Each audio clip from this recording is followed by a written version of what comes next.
Hail, glorious listeners! Welcome to episode 54 of the 2P's in a pod. It is great to have you here, Ben. How are you? I'm well, thank you.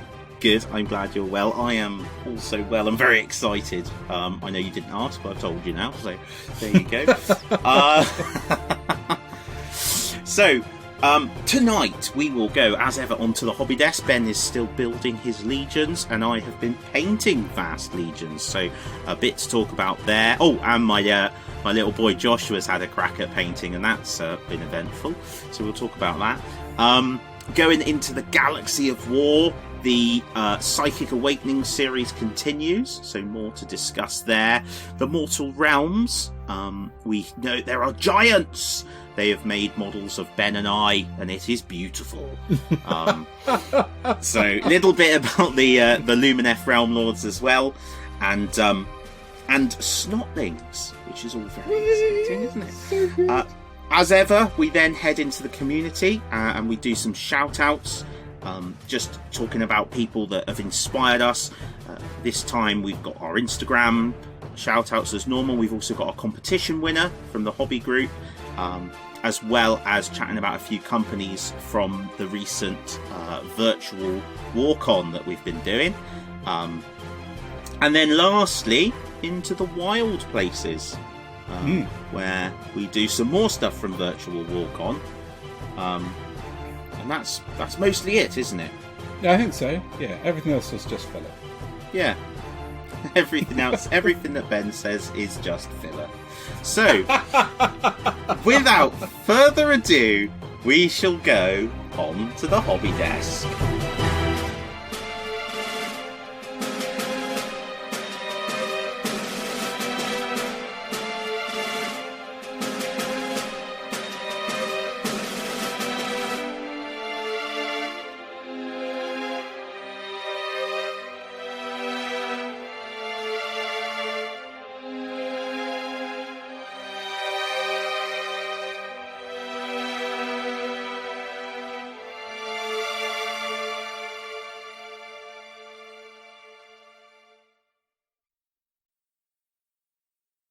Hi guys, and welcome to episode 54 Hobby Desk. This is, as per usual, Dan and I, the second recording. We try to, keep some consistency, and it usually includes messing up at least one recording a night. So that was our first one, where I've just managed to record into a microphone that wasn't even plugged in. I actually think, to be honest, that would have been a joyous listen for those people listening to the podcast, because you'd have only had my audio. But in the interest in fairness, we've decided to record it again. So, Ben, I'd love to find out about what's on your hobby desk. Would you? Would you care to tell me? Again? Again. I've been assembling models again, which it sounds like a stuck record at the moment. But I've been at my desk every spare minute I have just assembling models. So much so that I've had to emergency post in plastic glue. Yeah. Which I timed to arrive just after you'd done some metal miniatures, because you'd been procrastinating on those. I have been procrastinating, so... No word of a lie, I didn't realise you'd actually run out. So when I spoke to you and you were like... Because I had it here ready to go in an envelope, and I thought, oh yeah, I'll do that next time I think about it. And then I saw you were building metal models, and you were like, I've run out of glue. And I was like, oh my gosh! So I actually used special delivery to get it down there the next day. Yeah. When you spend more on the postage than the glue itself, it's an emergency. Well, I've assembled so many plastic models I don't even know where to begin. What have I done this month? So the sky cutters, 2 sky cutters. Oh, you enjoyed those. I did enjoy those. They are lovely. Apart from trying to balance them together at the end. Yeah. Brutal. The Dragon Princes, the old Dragon Princes, they were horrific. Mm-hmm. Now, I meant to ask you, was that the really, really old ones? No. No. So it was yeah, I know which ones it was then. So there's 3 generations of Dragon Princes. Generation 1, the bodies don't look too dissimilar from Generation 2, but a keen-eyed person will be able to tell the difference. What the biggest difference is that Generation 1 uses the Empire horse, armoured horse with a replacement head, and Generation 2 uses the Elf horse with a replacement head. And there's loads of little differences, but... and then the third one is the plastic kit, which is just absolutely stupendous. Yeah. And it's a real shame that they're not around anymore. They are fiddly, though. Goodness me. So many spines and little bits hanging off. They were quite challenging plastic kit to clean up properly. But the metal ones reminded me 100% that I am not sorry to see the end of plastic metal hybrid kits. And may they never return ever, because they were horrendous. I dropped one on the floor, and the horse's head came off. The rider separated from the horse. It split at the middle, and his arm came off, and I was just like, I hate you.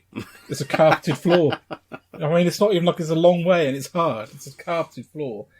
But the glue I've got sort of will dry instantly, but then if you leave it 24 hours, it's really good. It's Gorilla Glue gel. 100% recommend that as a super glue.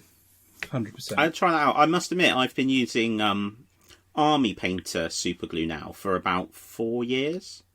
And I really rate it. Really good. I tried it and it was very good, but it's still super glue. So once it's bonded, it's no more resilient than any super glue, I suppose. So it'd be interesting to see what that gel's like. Except on resin, of course, when all super glue just goes and that's it. I've tried all sorts to get apart resin models. The cool thing about it, because it's gel, it will stay where you put it rather than just sort of run across the model, which is a big positive as well. Like you said, I'd run out of plastic glue, so I moved on to a project that I have effectively procrastinated from doing for the best part of 20 years. So when I was a staff member at Games Workshop, I finished my probation on the weekend that they finished the old weight discount. So what they used to do is give staff members a discount on weight. And I'm not sure it particularly was plastic involved, but I think it might have been even then. But it certainly was metal. So I basically chose a couple of high elf units. I thought I'd quite like those. Got 25 of them because in that era, 25 square, 5x5, that was the unit size that everyone wanted. And phoned up the dude, and he was like, "Yeah, that will be something like 20 quid for like 100 metal models." And I was like, "What?" It's like, hold on. So I went away. And ended up spending the best part of 100 quid, which was most of my month's wages,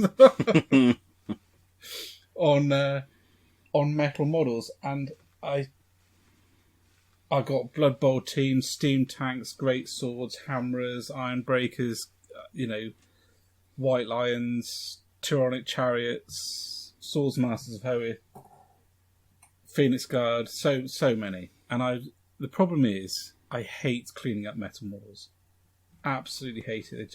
It's time consuming. The mould lines hide because they're shiny and you can't really see where it is. You have to pay extra attention. So I've just been putting it off, and I put it off successfully from that point all the way to now, and until I've forced myself, because I'd run out of glue, to sit down and do them. The Phoenix Guard were a particular butt face. I love how I could see you restraining yourself from something truly horrific there and coming out with butt face. Excellent. So I think there's 6 bodies. I think about that, 5 or 6 bodies, and 1 halberd. And the 1 halberd fits on every single one of the bodies, but it doesn't fit on any of the bodies. In every single body that you put it on, one of the arms is 90 degrees out. One of the hands, so the way they hold it. So I had to twist every halberd by at least at least 50 degrees without snapping it, without breaking it. And my fingers were absolutely ruined by the end of that. I didn't want to use pliers because I didn't want to over twist it and break it, because I did that on the first one. I tried heating it up, but it just snapped the metal. Literally just went bing and flew off. So don't use a lighter to try and heat up white metal. It doesn't work. So I don't understand why they didn't just make them all, because I twisted them all in the same direction, the same number of degrees, and they fitted perfectly. So I really don't understand why they weren't all made in that position. Can't work it out. But never mind. You know, they're not a current product, so we don't have to ever worry about that again. It's a shame because I really like their helmets, because they're more streamlined and facing forward. I actually think I prefer them slightly to the newer helmets, where they're kind of sideways and more fanned out. But they're done. So there's 30 each of those, and I also put together the plastic 4th edition elves from the original Warhammer Fantasy Battle Starters kit, which was an army I used to have, but threw away because they were painted horribly, and I don't think I personally threw them away. They got lost when I moved, or they got through. I don't know. They weren't with me anymore, so I had to get some more from eBay, strip them back, clean them up, mess around with the unit position. A lot. Because I didn't like... a lot. Because I didn't want them all facing left, because they're designed to go on the base diagonally, which is really irritating, because the spearmen are designed to go on square, but were put on diagonals in the box set. So all the spearmen are now on square bases, and what I've done with the archers, is had half facing left and half facing right on the back 2 ranks, and then the front rank is most of the middle are facing forward, and then 2 or 3 on the sides are facing off to the side, so it looks like a defensive fan rather than just not facing anything. I'm happy with that. And what else have I put together? I think that's probably about it, but I've kind of, while I've been putting things together, worked out my hobby goals for this year, which is to get the 2nd edition 40k starter kit painted, and I'm probably going to do that in a modern style rather than try and recreate the heavy metal style, because what I'm going to do is that army, my 2nd edition Space Wolf army, I am going to do the army from the Space Wolf Codex, the original Space Wolf Codex, for my 30th hobby anniversary, which is 1994. So, you got a little bit. 2024. So that's going to be that year's goal, and I'm going to do that all in heavy metal style as best as I can, to give me a bit of time to practice as well. And so I want to get the 2nd edition that and the 4th edition for Fantasy Battle done, and as much as my high elves as I can, and as much as my space wolves as I can. So when I finish putting together my high elves, I shall then move on to painting in earnest. But I'm going to put a little bit of time aside every week to assemble stuff, because I think the hole I dug myself is that I wasn't doing these projects because they weren't assembled. Yeah. And not having something assembled sounds obvious, but it's a huge barrier. Yeah. And there's no way you're going to clear your backlog if it's not assembled and ready to go. No. You just sort of look at it and think, well, I'll leave that as a bits box. Yeah. And it never gets done.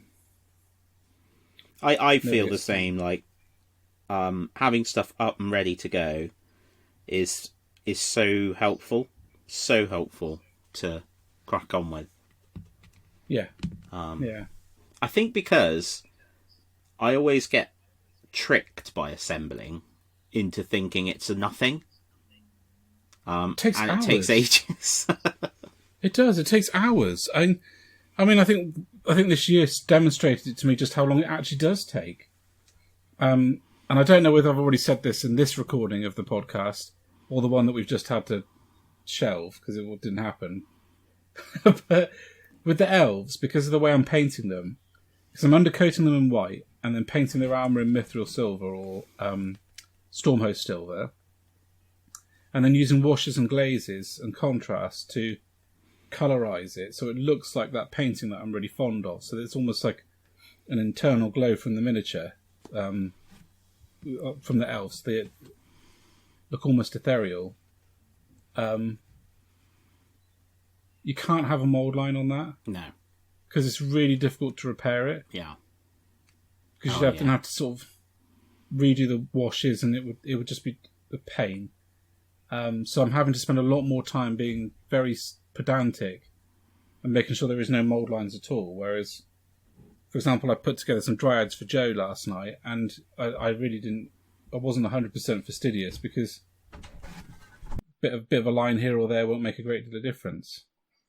Looks like you've just been bought Pims. Well, I did mute mute it out, but I have to comment on the fact Harriet's bought me a cold squash, and it's got some little flamingo ice cubes in it, and a pink straw. So there we go. Yeah. So I'm hoping when I move on to because I'm going to do my elves as City of Sigma, replacing the Darkling Covens. Yes. So this is all the ones that don't form part of your army of ages past. Yeah. So most of them will end up in this army of ages past, which is the 8th edition army that I wish I'd had. Yeah. Had I had the time to do it at the time. And then the rest of them will go into this Cities of Sigmar thing. So the Swordsmasters of Hoeth will be executioners, for example.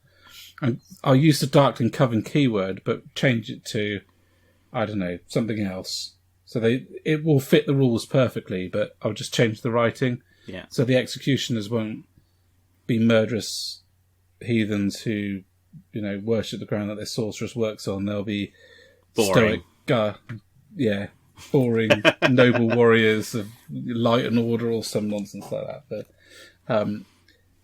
But probably painted in a very similar style. Because then what I can do is have like the big blocks of units, and in the cabinet I can have the odd one or two dotted around the outside, almost like a skirmish line. Yeah. Which will look cool. But yeah, I think I'm getting to the point where I'm either sort of too fed up to carry on, or desperate to paint. One of the two. Yeah, I think it's going to be really beneficial to get painting. Partly because that instantly increases our social media output from my levels of very almost nothing to you doing it all the time. So that's one reason. But also because it's really good to finish stuff. I don't think people want to see pictures of assembled models. Is probably about as much as they want to see pictures of massive piles of boxes that somebody's just bought. Let's speak fair. Yeah.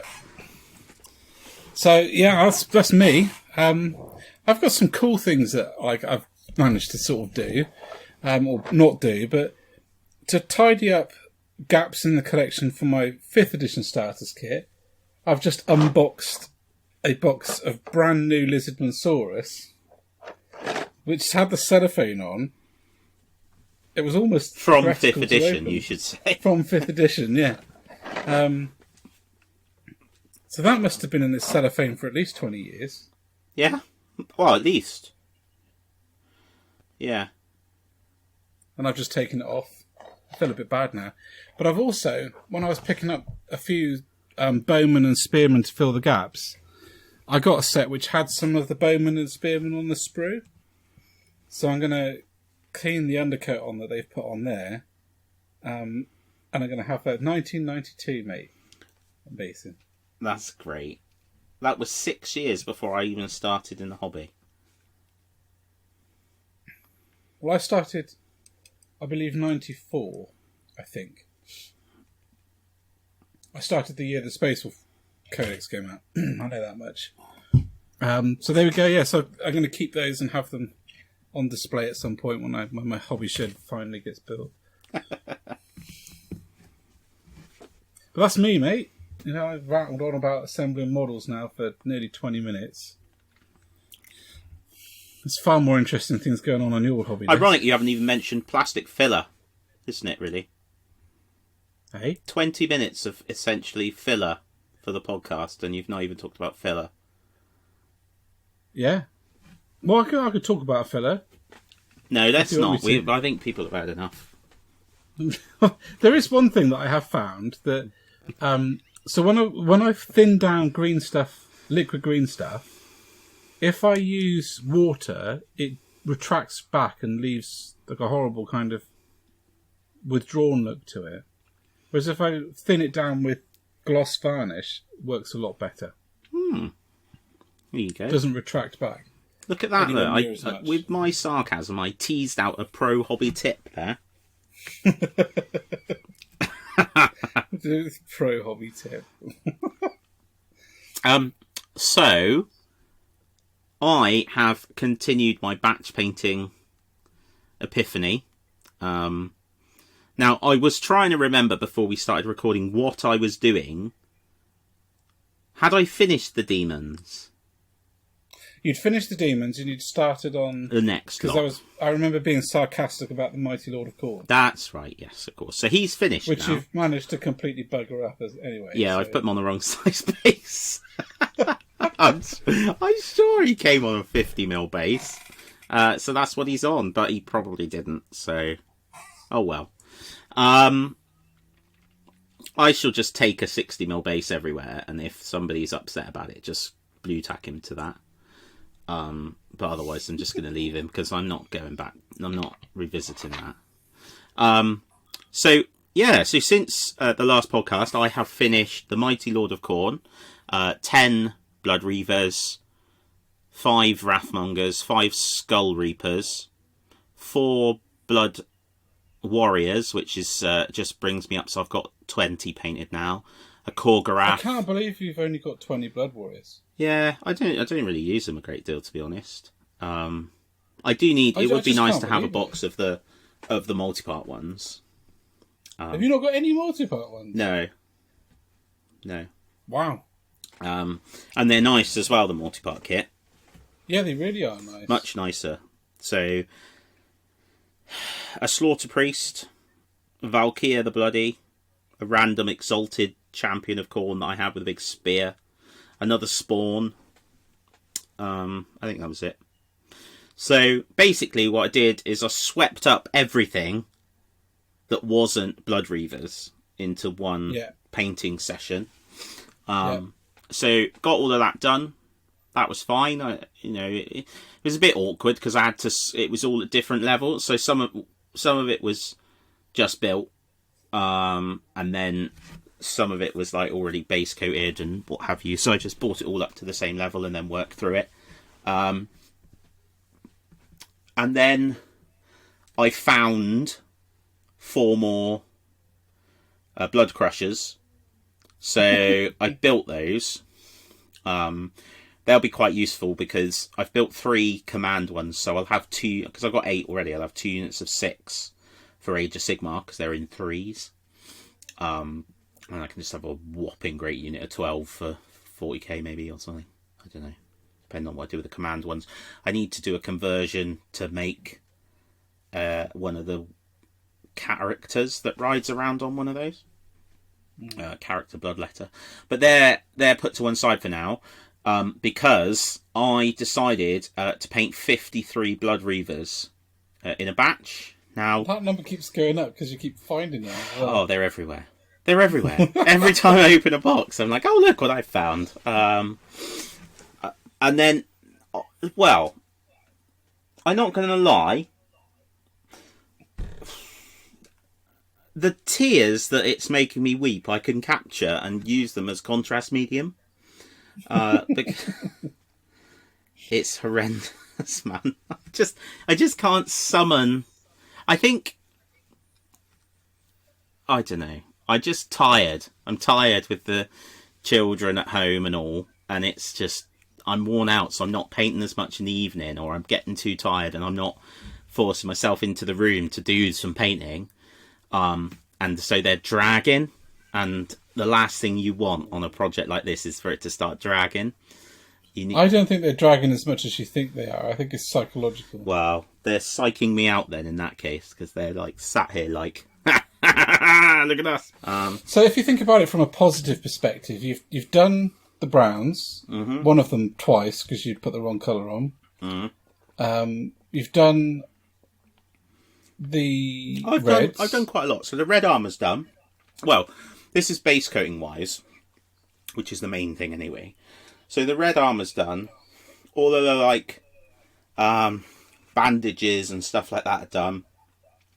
The skull colour's done. Trousers are done. And now I'm working through... Oh no. Pouches, like leather pouches and furs are done.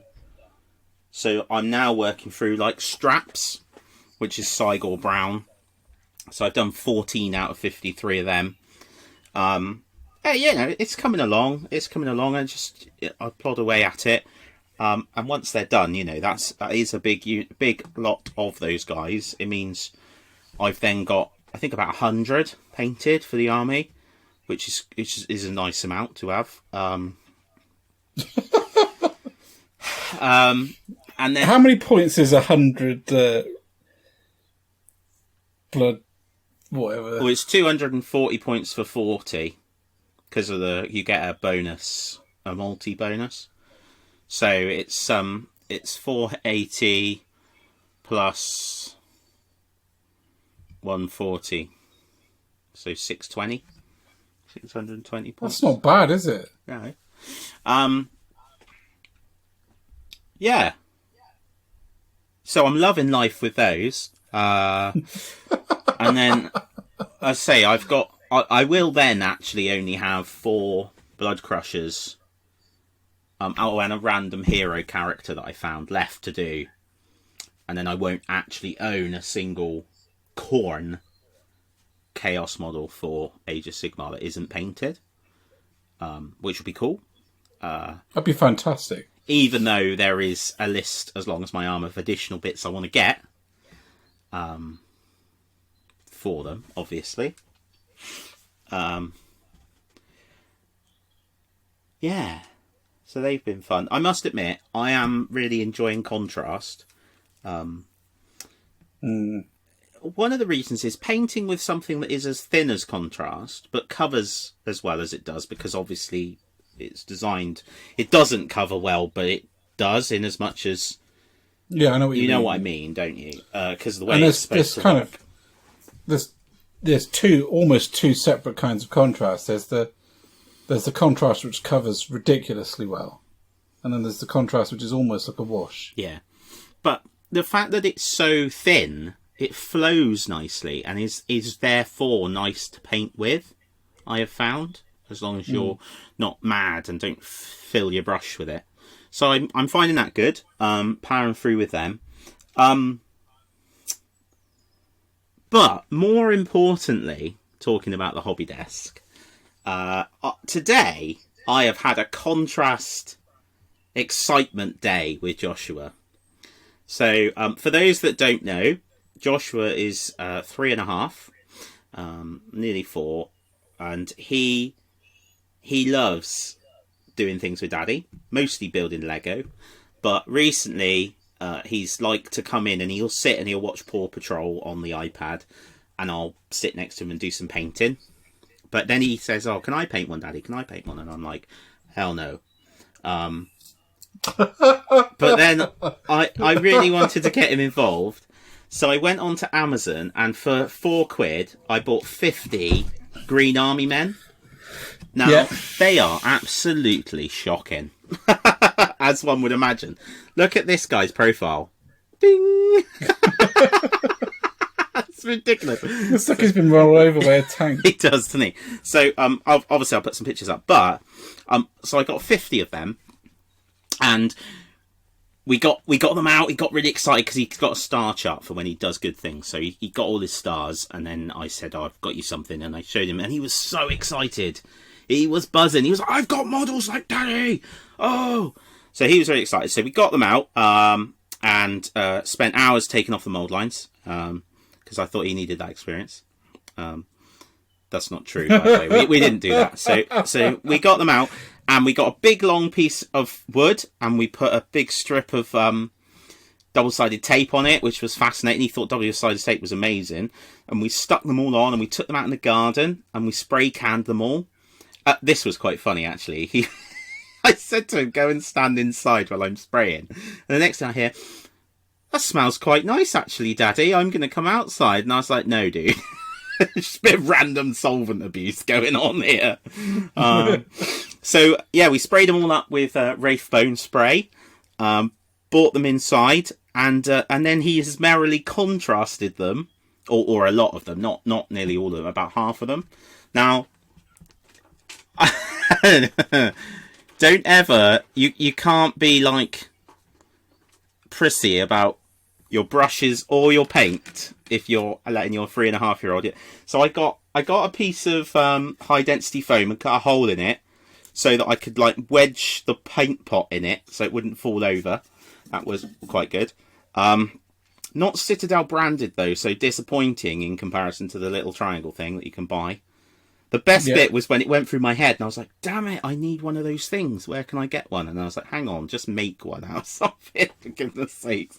It's like ready to completely cancel the project for the day until I could get one ordered. And then he just basically picked, I only let him use contrast paints. And he basically just picked different ones.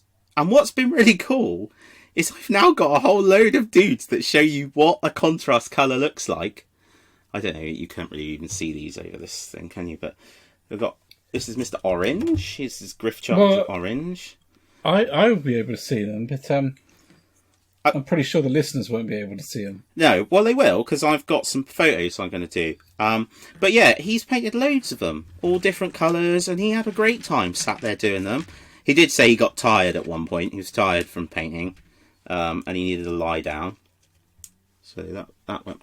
But yeah, and actually, it did make me think about going on to like Amazon or somewhere and buying really cheaply, sort of like that, potentially with a bit more depth, like actual 3D-ness, and just painting them one of each contrast colour and just having them as a reference point for them, because that is the thing that is still a little bit weird with contrast, is not knowing quite how it's going to look when you use it. But yeah, that was excellent, mate. I have to say, like a proper daddy and son moment today with some painting going on, and yeah, it was flipping mess and it was everywhere and it was all over his hands. But for me, none of that matters. He was engaging with miniature soldiers with Daddy, and I was just chuffed, and he was so happy. Yeah, so that is easily my hobby highlight of this past month. Excellent. So. I've actually been doing some painting with Tristan and Edwin as well. Yeah, I remember you saying actually. So Tristan's been doing the sequiturs from the 3-pack sequitur, easy build sequiturs. Yep. And we've been following the painting guide from Mortal Realms magazine. The first week, he was doing something I've never seen anyone do ever, which is to paint the model while not actually looking at it, which is just incredible. I remember you saying this to me. We didn't have any of that the second week. Yeah, that's good. And Elwyn's been painting some Dark Elder I put together for her, like in rainbow colours. Ah. And they're getting better every week, really. So she's gone from just slapping it on to thinking I'm going to have a red helmet and a pink plumage and a black gun. But it's good fun, isn't it? I think what you've got to do, which sounds really obvious now that I say it, but didn't occur to me straight away, is not attempt to do your own thing while you're doing it. Because honestly, I was like 3 or 4 models in. I was like, "That's good. He's got it now. It's good. It's good. I'm gonna do the contrast on one of my Blood Reavers. I'll get through a few. It's okay. He's fine. He's fine. Oh my day! What's going on? There's paint everywhere. It's all gone wrong. It's all over his hands.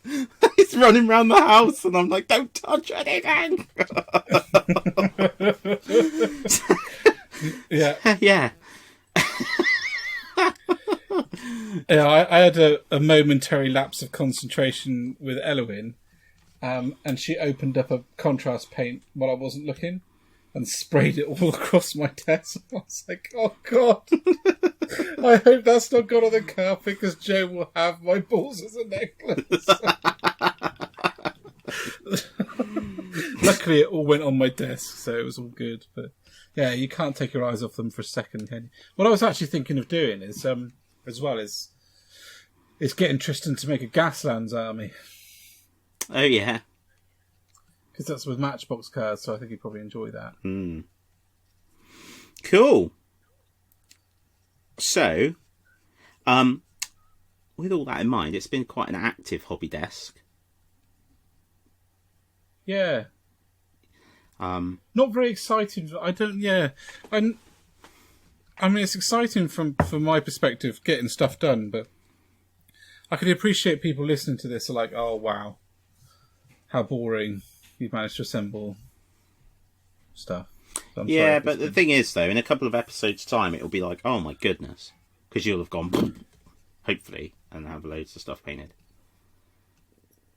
Yeah, it might actually be worth me getting it all out, all the stuff I've assembled, and putting it on the carpet or something, so people can see just how much of it is. But yeah, but then put it away, because that will just blow your mind having that sat there. Yeah. Right. With that in mind, then let's go into the Galaxy of War.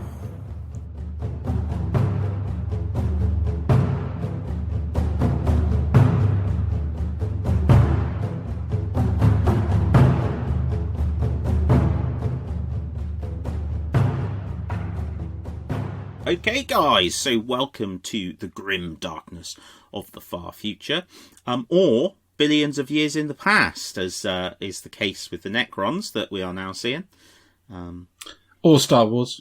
Or yes, or Star Wars. Yeah. That's also in a galaxy far, far away, though. So that's I think you've got totally wrong there. Oh, I prefer some of the 40k stuff to be in a galaxy far, far away as well. Far away from so me. You can all just Yeah. What would your Space Wolves get angry about then, though? This beer is off. Everything. Yeah. I've just finished listening to a book called Shiprats. It's just a short story. And it's on I could probably have left this for the Age of Sigmar section, but it's on a Caradon Overlord ship. And they're having trouble getting rid of these rats, and they're all getting really angry because they're trying to kill them with shovels, and they can't kill them with shovels. And the Thunderers just want to get their scatter cannons and blow the crap out of them. And they've been trying to protect all the stuff in this copper netting. The rats have chewed through the copper netting, and the logistician turns around to the captain and goes, at this rate, it's not going to be long before they're into the beer. And the whole crew goes deadly silent. The Thunderers are like, get me my gun! I've had enough! They're not having my beer! It's absolutely brilliant. That is brilliant. So back to 40k. So back to 40k. So we had a bit of a natter beforehand about what we wanted to talk about. So some exciting stuff coming with Pariah. And then today we've seen a video, sort of a trailer video for the Silent King. Yes. So what looks like the return of some kind of Necron overlord of the whole race, which is quite exciting. Nice to see Necrons getting some love. And we saw Illuminator Cesarius, or I don't know how it's pronounced, I'm sorry. But reimagining of his model into like some kind of plastic amazing beast of doom, which he is now. Yes. I mean, one of the things I've never really been a Necron. I mean, I thought the Necron models were fine, but they've they've never really captured me, and I've never seen a model that the Necrons have had released and thought, I need to collect Necrons. Until that. That model, as soon as I saw it, I was like, ooh, that's really nice, actually. What I hadn't realised, and I don't know why, because it's not new background, but that guy was one of the guys that oversaw the soul transference of the Necrons into the Necrontyr bodies. Yeah. And it's great that he's like drawing the soul out of that dude on his base. Yeah. Obviously, I say great. It's not great for him. No, not an ideal situation to find yourself in. But not really. Yeah, it's really nice. So I think it would be really cool. I was talking with Ben Chambers about it. I think it would be great if we saw Pariahs return. Now, obviously, I just latched onto the fact there's a book called Pariah coming out. But I remember Pariahs when they first came into the game for Necrons. This is not Pariahs as in the background of the guys with no presence in the warp, but Pariahs for Necrons. It was just insane. They were insane. They were like next tier death dealers in combat. Yeah. They were a little slow, but not as slow as all the other Necrons. But they had war scythes, so they ignored invulnerable and armor saves completely. And they were like strength and toughness 5. They were amazing. Like compared to now, they would be nothing because obviously, the power level of different units has just changed completely. But they just have a fond place in my heart, and they were all painted in white, and they had really muscular looking bodies as opposed to like the robot bodies. Do you know this is going to sound awful? I didn't realise that they'd gone. Yeah. Yeah, so some cool stuff about this model that I really like is the lasers, which I only saw after looking at it a minute ago when we were talking about what we were going to talk about. That there's a laser that they've actually sort of sculpted the laser beam going into the dude. Have they? I hadn't noticed that. And they've also sculpted the laser beam at the top of the Soul collection, so there's a little kind of armature that's coming out, and there's a little laser beam going into it. And it's been painted really bright green, and there's sort of a ripple effect coming around it. It's very cool. There's a lot of detail in there, and I love it when a model kind of takes a third or fourth look at it before you've really got to grips with it. Everything that's going on. It's fantastic. Oh yeah, it's nice like that. And it's nice then because if you do buy the model, you find even more things going on with it. I bet Belisarius Call is like that. Yes. Yeah. I'm convinced he is like that. Always fancied having a go at him. Yeah, he's awesome. He's in have you seen the most recent article, I don't know if it came out yesterday, the Mad Scientists? Yes, yeah. That's very good. If anyone's listening and has not seen that, pop onto the community site and have a read of that. It's very funny. I like it a lot. I'm just going through and double checking now. I am right there. Pariahs have gone. And what's quite interesting as well is if you look at the video, I did a snip of it. I meant to send it to Ben as part of a conversation we were having, but as the video scrolls along, you've got what looks to be the Silent King or whatever, but then there's some Necrons. Big hulking boys with sides, yeah. Yeah, and they've got like, they look more like humanoid muscle looking hulky dudes, which is again harkens back to the Pariah thing. So I've basically convinced myself that's what's coming and got really excited about it, and obviously, that's gone really well for me with Khorne Berserkers on multiple occasions. So that's quite exciting. Ethereal Stern, man, she I need that book. I'm gonna need that reprint. I actually found, and obviously this is another bit of a fantastic podcast moment where I'm getting something out, but I got the Demonifuge. The original one? Yeah. Oh, nice. the comic strip Oh, cool. thing.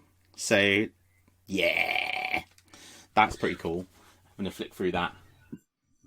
So, there's alongside our little Necron dude, whose name we can't pronounce, but I think is Siras. I think it's a silent S or Z, one of the two. So Ziras or Sarah.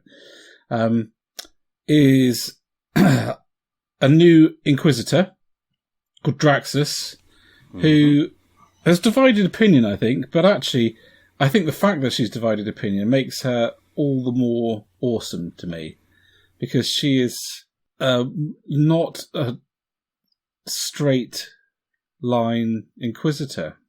So she's got loads of radical things on her, including the fact she's carrying a shuriken pistol, and she's got a little beastie on her shoulder, and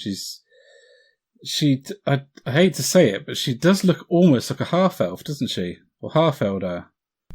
Yeah, I think so. She really does, doesn't she?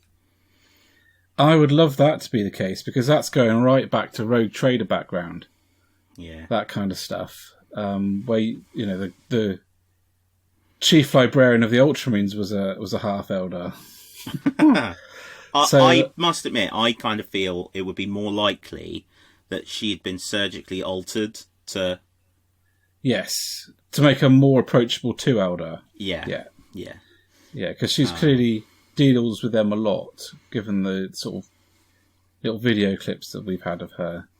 But I think they've captured her as an Inquisitor so well, because she isn't just someone else in armor. She her armor. It all looks a bit more alien. She's got that cool dragon creature going on. Yeah, and the power armor is very much looks like it's tailored to her. Looks like she's designed it or had someone design it. Yeah, Shang, that thing's called. Rather than having it off the shelf. So I'm a big fan of it, to be honest. And I think she'd look cool if you didn't like the head by popping on like a Sister of Battle helmet. That would look ace as well. Yeah, this is fantastic. Or an Eldar helmet. Yes. I also really like the... do you know what? A Shadow Warrior helmet would look really good. Yes, it would actually, wouldn't it? I like the fact she's carrying a shuriken catapult as well, because that reminds me of really early 40k, where like Space Marine scouts were carrying shuriken catapults. So I like the little nod to the fact that it's been sanctified with a purity seal. So yeah, I like that. That was good. Coerced some mechanicum to say it's okay. Just to go back again, because in case anyone wasn't convinced that I thought there were going to be pariahs coming out, this is another reason I think there might be pariahs, because Games Workshop are absolutely loving revisiting old ideas and things from the past. Yeah. Now, pariahs aren't quite as old as Space Marine scouts running around with shuriken catapults, but you get my drift. I do. Yeah, I do. So other than the actual pure 40k stuff, we've got Sol Tarvitz for 30k, who is a very nice model indeed, and it's nice to see him actually getting a model now. It's amazing that it took. He's in the first book, I think. Yeah, it is quite amazing it's taken that long. That is so epic, isn't it? It's taken ages, but still, lovely to see him. No use complaining about it, and I'm taking him away. It is just such a shame, because the Emperor's children are just not. They're just horrible. Yeah, horrendous. But although, to be fair, he actually epitomised everything that was awesome about them. Yes, absolutely. Which I think why he's such a popular character. Yeah. And finally, to sort of polish off the not massive list of reveals that we've had, Blackstone Fortress has released its last story box. So this closes off the story of Blackstone Fortress. That doesn't necessarily mean there's no indication that they're canning the game rules, but might indicate that they're going to bring out sort of a different setting or something else. Hard to say, but 2 big spindle drones.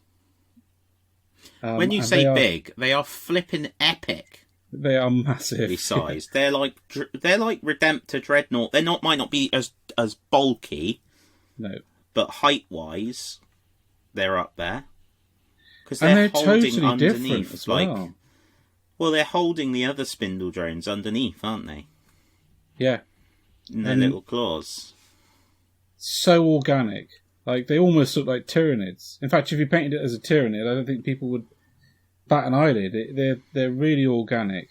Mm. Almost looks like they've been grown with wraith bone or something, rather than manufactured. It's which is interesting because there was background previously that the Blackstones were built by the Eldar. Really? Yeah, Val built them. They're like Smith God, and they are designed to kill the Catan. They were part of the war against the Necrons. Very interesting. I don't know if that's been retconned with Blackstone now, but yeah, I'm sure I remember that from way back in the dawn of time. And they're going to have more. They're going to have rules for the game as well. 40k, sorry, so as well as the game. Yeah, I'm not sure. Exciting. I'm not sure whether for me they'd have a place. Well, yeah, but I think you could play a battle on a Blackstone Fortress. Exactly. And have them. Yeah. Which has just absolutely opened up a massive door in my mind about scenery for a Blackstone Fortress game of 40k. Yeah, I think also like you don't want to. Yeah, there will. I'm sure people will see those and want to use them in 40k. Mm. In fact, I don't doubt someone somewhere is collecting up those little tiny spindle drones. Is going to end up getting a few of these big dudes. And you don't want to put people off because no, you want to sell your soldiers, don't you? Why did I get this out? I got to put this away. What is it you got out? The Battlefield Gothic book. Okay. Well, because we were talking about Blackstone Fortresses, and it just they need to do Battlefield Gothic. They do need to do Battlefield Gothic. Yeah, so they look sweet. Now, when we were sort of umming and ahhing, we were going to have a bit of a chat about Apocalypse, weren't we? On two fronts, really, because Ben has listened to Apocalypse, Space Marine Conquest novel, I think it is, isn't it? Is that right? 99p on Black Library's app a couple of weeks ago. Yeah. And I've downloaded it on Audible because Ben... Yeah, Space Marine Conquest Apocalypse by Josh Reynolds. Well, absolutely flipping fantastic. And I haven't listened to it all, so we can't go mad on the spoilers anyway, because Ben, if Ben spoils it, not so worried about you lot, but I'd be gutted. But the problem with it is, and we were discussing this last night, we now both want to do all of the factions that are in the book because it's brilliant. Word bearers. I hate word. I know I'm a chaos player and I hate word bearers. Ben hates chaos and hates word bearers, so you can get how much he hates word bearers from that. We both want to do word bearers armies because the way they come across, it's just so cool, and it's so much more what chaos is about as well. I do like that part of it. Because you've spoken recently about how Khorne cannot just be a babbling group of mindless psychopaths running around their ships all day long or on a planet. There has to be some form of when they're not fighting. And I haven't read Black Legion or the follow-up novel by Dembski Bowden. What? No, I know. I'm not actually sure we should continue recording this. You should go away and read those books. But I think believe that. Josh Reynolds has done a fantastic job of fleshing out what it would be like to be in the Word Bearers when they're not at war. The internal conflict, the way they practice certain aspects of their religion as they see it, the way they interact with demons, how the hierarchy between them, it's all so well done. And there's like brilliant little tidbits. Like there's one bit where he talks about how they changed the official sanctified colour of red for the word bearer army on a seemingly monthly basis. Yeah. And Erebus had said that, or Erebus or Corphaeron had said that it was necessary to occupy the minds of the dumb or something, or the less imaginative with simple elements of doctrine like what colour red their armour should be, rather than letting them overthink things and get themselves in the muddle. Yeah. that's just us. I can just imagine all these word bearers like, your armour is not the right colour red, brother. Oh no! Hang on, I shall go and change it immediately. Because they're so worried that the gods would strike them down. Well, and interestingly, a magnum is in grey. Yes, the original plate colour. So, yeah. So that's just the word bearer's mind. So we also have in here the Raven Guard, the Imperial Fists and the White Scars, and the Battle Sisters. And the Crusaders. And the Crusaders. There's a lot of Crusaders in it, yeah. So yeah, it is superb, and I'm loving the White Scars. I am loving the White Scars. They are brilliant. Really good. Really, really good.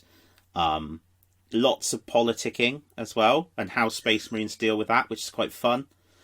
Well, one of the things that I look out for in a Black Library novel now, and it's probably because we've been around the block a little bit with this, and we were reading Black Library novels before Black Library was even Black Library,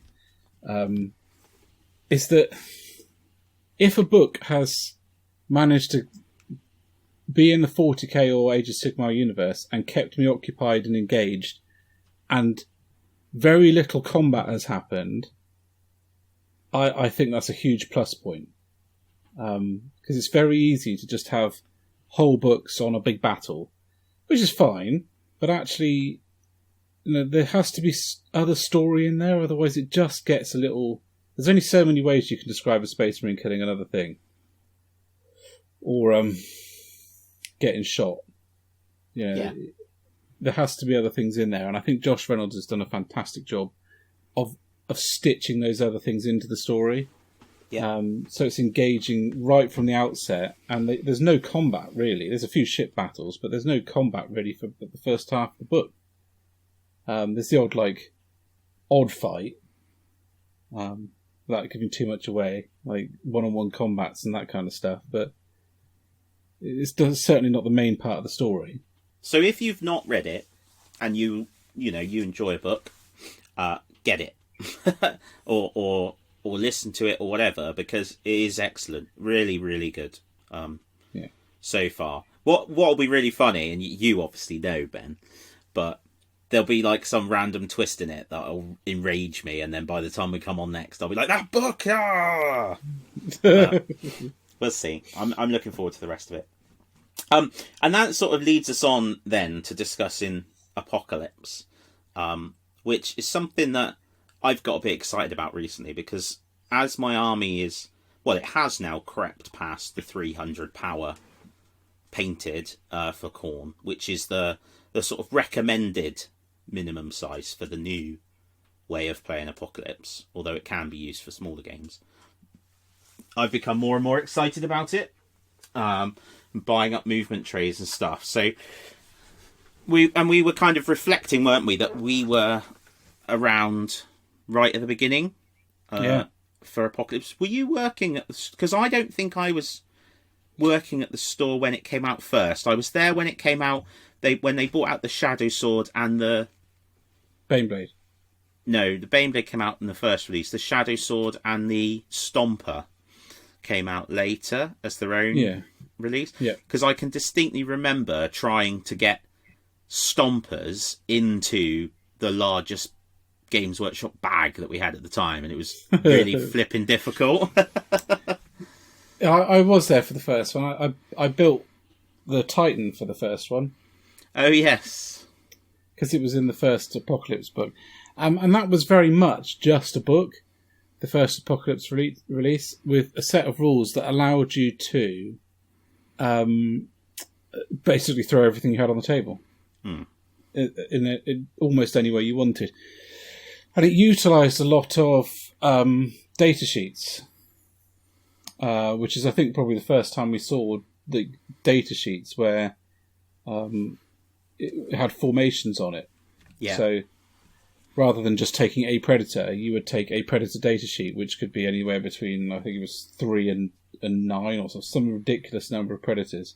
And you got special rules for using them together. And we played a monstrous battle when it was released, with the Titan down one end, and every single solitary inch of Games Workshop Plymouth that could be turned into a table was turned into a table. There was virtually no room to shop in the store, and I think the highlight of the game was when they tried to teleport Deep Strike probably a dozen dreadnoughts to ambush Manus Deus, which is the Titan of the legs, and they all got crushed. So it was a good game, and it did revolutionise how people thought about 40k. Really changed everything in some ways, and I think it's where things like 8th edition really found the first thoughts of how to use 8th edition fantasy battle as well. So big units, lots of large monsters. It all comes back to that moment in Apocalypse where Games Workshop were like, well, why can't we have a plastic Baneblade? Why can't we have a plastic Stomper? And why can't we use everything we've got on the table at once? Well, and that's it. I think, and they have spoken about this since, but the key thing was about removing barriers that were being put in, limiting the size of people's collections, or basically how much money they spend, I suppose, in some ways. If you wanted to have a company of Predator tanks, why not? Stuff like that. Because realistically, the game system limited you for a lot of the rules systems. So, for example, 2nd edition, if you wanted to play a 2,000 point game in 2nd edition, you had to put aside the weekend. It took a long time to play it. And it got better with 3rd and 4th and moving on. But I think you're right. It was about removing a barrier. Mm. So I have bought the new Apocalypse, the box, and I've been gradually getting bits and bobs. So I've bought that. I've bought the pack of dice, and I've bought the extra data cards as well. Is the new Apocalypse box still available? Yeah, I think so. It is. You never know with these things, though, do you? I mean, the data cards... No, that's why I've been buying... The data cards, I think they are still available, some of them, but that's only because they made so many and they haven't sold them yet. Yeah. But you can download them for free off the internet, which is why I haven't bought them at the moment. But, yeah, so I did speak at Games Day, so that would have been last year, I think, with the guys that wrote it about it. It certainly appeals to me. I'm looking forward to playing it. I've got some movement trays because I just get bored moving everything around. But again, we've said about this loads of times, but it's about trying to create an army that looks like an Apocalypse army, because whilst I applauded the idea that said you can just put everything on the table, because for some people that was ace, and it encouraged people to use their whole collections.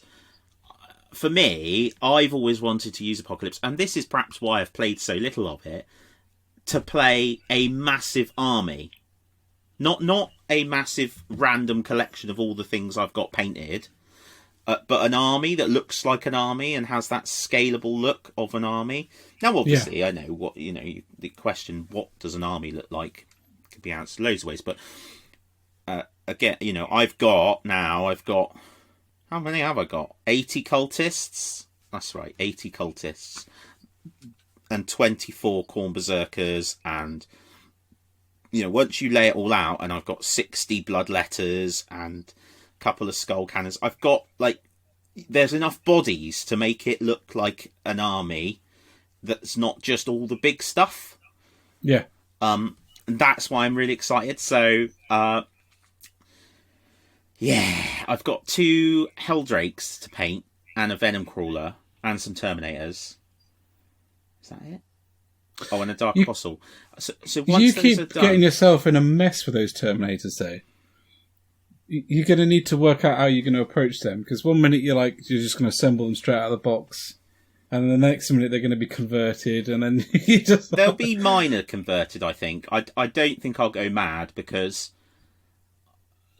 I don't want to, basically. Are you going to put the corn head thing? Yeah. Yeah. Yeah, got to have the washing lines on the top for like stringing their panties between when they're drying them off. Maybe that's where they put they string up the panties off the Slaneshi demons they've slain just to enrage Slanesh. I think realistically, the only reason they wear pants is because Games Workshop doesn't want to go there with the models. Yes, indeed. So anyway, I've got those bits to do, and then I have been putting away a little bit to, once that's all painted, to buy the Brass Scorpion. Yeah. And it'll be cool because I'll have the Brass Scorpion and it'll have 2 of the Venom Crawlers around it. Yeah. And I can't wait for you to get your Brass Scorpion. I'm so excited about that. I'm so excited. You've been talking about your Brass Scorpion for such a long time.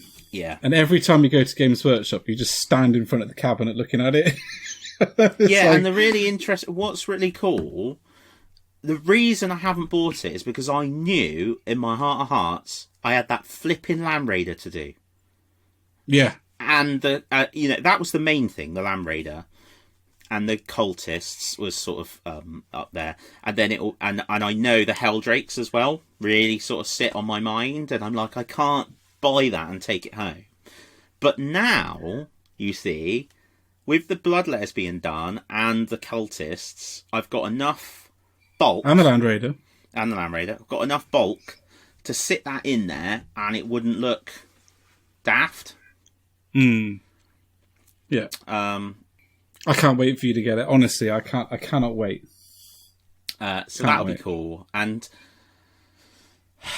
and going back a bit, I don't think we actually did. If we use the Apocalypse rules for this game, but do you remember when we played at your house and you dropped an entire company of Space Marines in drop pods? Yeah. That was immense. That's what it's about. And that's why I'm so sad about Primaris and drop pods. When we go to... I always wonder about what to ask, but when we go to the next event, whenever that is, I want to ask, Jez, why can Primaris not have drop pods? Why? Why is that a sensible thing? Well, especially as they have drop pods in the background. Very clearly have drop pods in the background. So even in the children's novels, there's Primaris coming out of drop pods. You know, they are... It's not that they can't, but they very much do use drop pods. It's just they can't in the rules. And it's baffling. It's just so... Baffling. It's just crazy. Yeah. Crazy. Yes, it is. So, just to go back and answer your question, the Apocalypse box is still available. But it is the only thing, other than the movement trays, that is available. So, the extra data cards and the dice, and as you already said, and actually this is the case, they're completely gone now, the unit things. I'm not surprised. Are all gone. So so I am watch this space, because it, once the lockdown is past, and a couple of other bits that we'll talk about in the Age of Sigmar section I've got done. I'm so close now. I'd love to rebase and just tart up a little bit my Iron Snake company and add in the bits that I've got, Primaris bits that I've got into that, and play that. It'd be amazing, wouldn't it? Yes. Yes, it would be absolutely amazing. Of course, the next stage then is that I need to grow the army enough so that the Chaos Reaver Titan doesn't look out of place. Oh, yeah, absolutely. I love that model as well. Why don't you start with No, they don't do the Chaos Warhound anymore, do they? Yeah, I think they do. But I just don't think it's... for me, it doesn't... I don't know, it just doesn't look... Gribbly enough. Nah. There's not enough spikes on it. I love Warhounds. They're my favourite Titan. Mm. I just think they look fantastic. It's when new Khorne Berserkers come out, right, with my new kind of batch painting heart, I reckon I could just sit down and just add 40. It's the rhinos. See, this is the thing. If I redid this army now, I'd just do it totally different. I'd just totally do it. I'd do it with Demios pattern rhinos for a start. That's a big change I would make, is use those and not go flipping mental with all the banding. Yeah. Because it's such a flipping ache. You could always do that. Like a second wave. Yeah. You have different war bands and chaos armies. I know. But I've already said about this, like, wanting it to look like a unified army. Yeah, but having different kinds of rhinos... And I need to do the second company of Ultramarines. Because that would be immense as well, playing a game with that. You've just gone from one extreme to another. I know, but this is what I mean about having to be the protagonist. I need some other people... This is a terrible thing to say, because I'm just going to look like I've got no armies now. But I need some other dudes to pick up the torch of the evil side and do some decent-sized armies so that I can go and be a loyalist. Would you like me to collect an evil army, Dan? Is that you what you're need asking? to collect an evil army. And, you can tell Joe it's for my mental health as well. What evil army would you like me to collect? Well, that's a good question, isn't it? I think Orcs is a good one. No, that's a rabbit hole, man.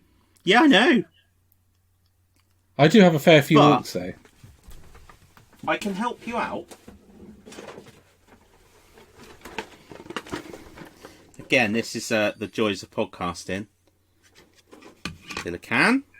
Where have you got all that from? Drivey thing. Another killer can. Whatever this thing is called. Where have you got all that from?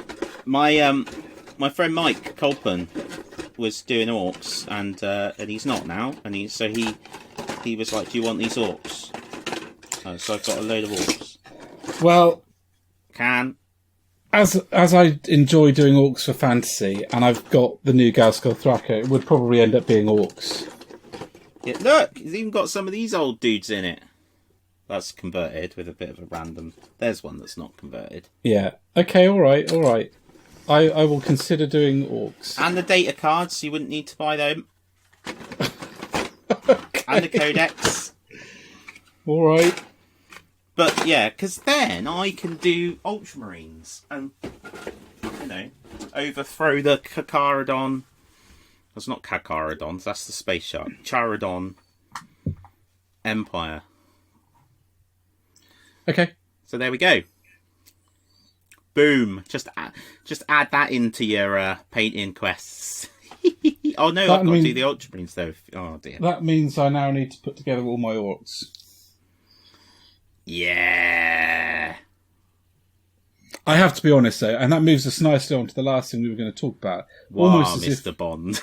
Almost as if we planned this, but my Prophecy of the Wolf showed up. Oh yeah.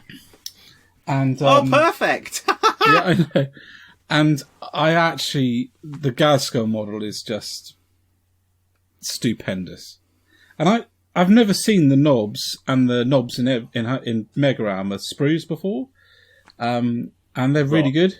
I'm sorry, I know. Interrupt you. No, we're going to move on. No, dude. We could do the history of Armageddon.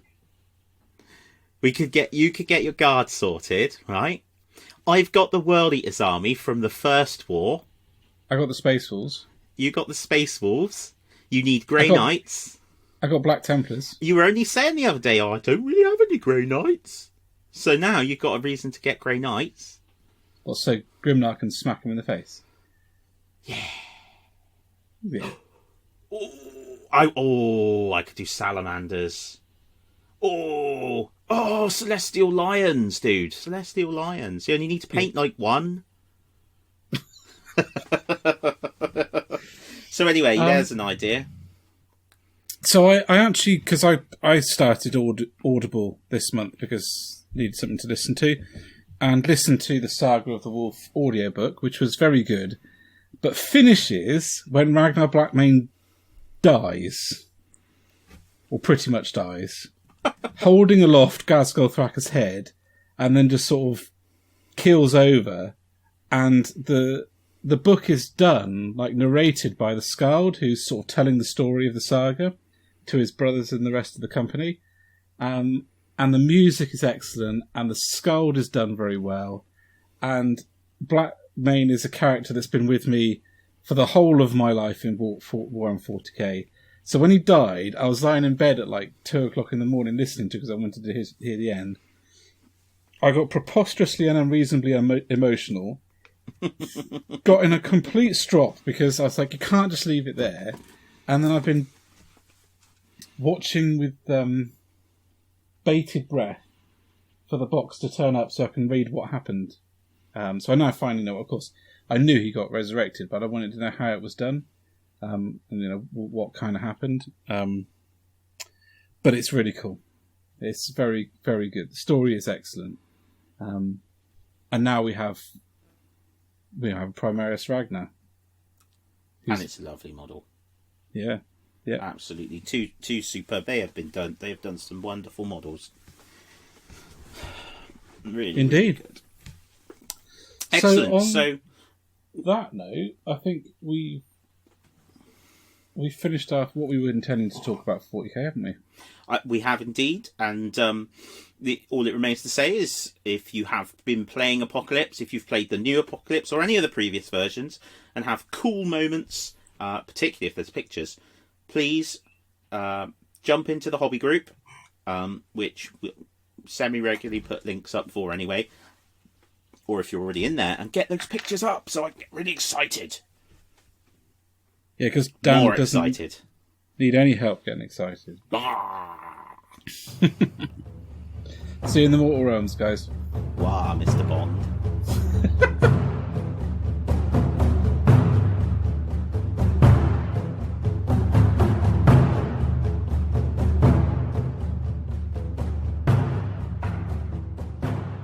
Welcome to the Mortal Realms. Well, I've already told my rat story, so I can't lead in with that. But we've got a few other things to talk about. Sorry, I ordered that book today. Bought that book today. It's 99p. Yeah, it is. Yeah. I was like, I don't know why. You've been telling me about these 99p books for a little while, and it only hit me today. I was like, they're 99p. Yeah. Yeah. Buy them. But I've been literally telling you that for the last month. Like, Dan. I know. They're 99p, Dan. And the kids' one. Don't forget the kids' ones. Oh, yeah, yeah. Yeah, so the book that is 99p on Black Library app is Sacrosanct and Other Stories.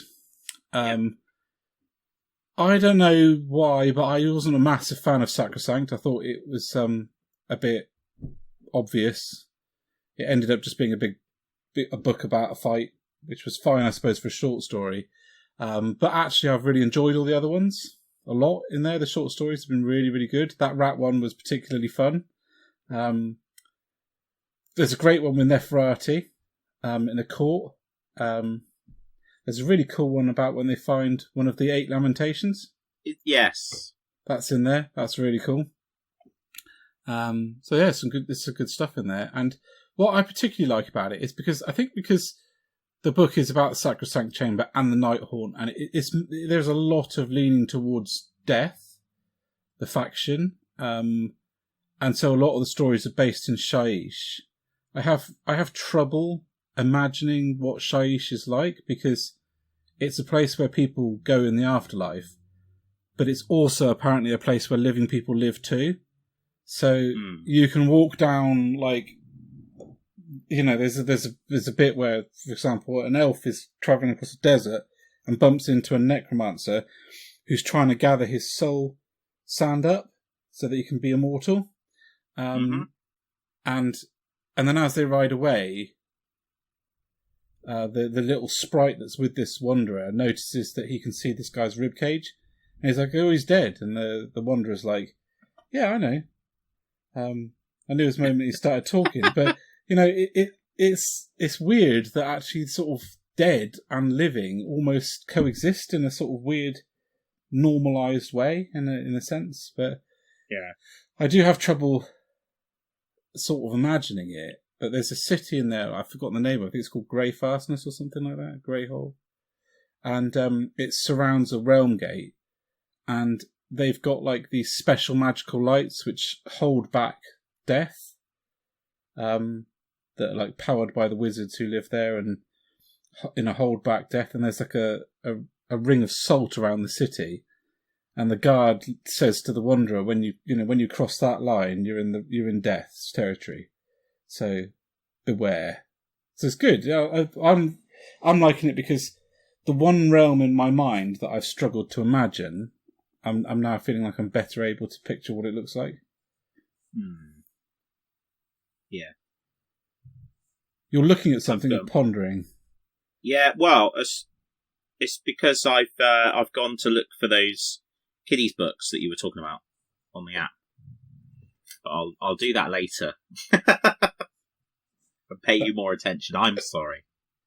It's all right. I'm used to it. So what were you talking about? Oryx. I know you weren't talking about Oryx. Shish. I was talking about shish. Yes. Yeah. Shish kebab. Yeah. Yeah. I need to do a death army at some point. Is that a real thing, or is that just one of those comments that you say, like, one day I'm not going to do corn, and one day when I go into Games Workshop, I'm going to buy something that isn't red and gold? Right, then. Let's discuss that then, seeing as we're going on to that. So I have purchased or ordered all of the remaining bits for my 2,000 point Caradron Overlord's army. It's not real until it's I wavered. No, I know. It's fine. I did waver quite considerably, because I realised that there was still about £350 worth of corn stuff that I don't own that I wanted. But I decided, no, I will stick with it. I'm going to do my 2,000 point Caradron army. I'm very much sticking, as I said I would, to 2,000 points. So there's a couple of bits I don't want in my 2,000 point list, so I'm getting rid of those. But other than that, it's all on the way from a myriad of different places. So I've ordered some stuff through Simon. I've ordered some. I found the War Scroll cards, which are out. Are only limited. But I found a pack at Firestorm Games, so I've ordered those. Which I cannot understand. I do understand. They probably do them all in one run, and when they're gone, they're gone. But I still don't understand. They're such a huge part of the game, in my mind, making it easier to play. I mean, who wants to flick through? I just think it's odd. And I wish, or something I prefer that they did is keep them available right up until the point the army wasn't. But I'll grumble over.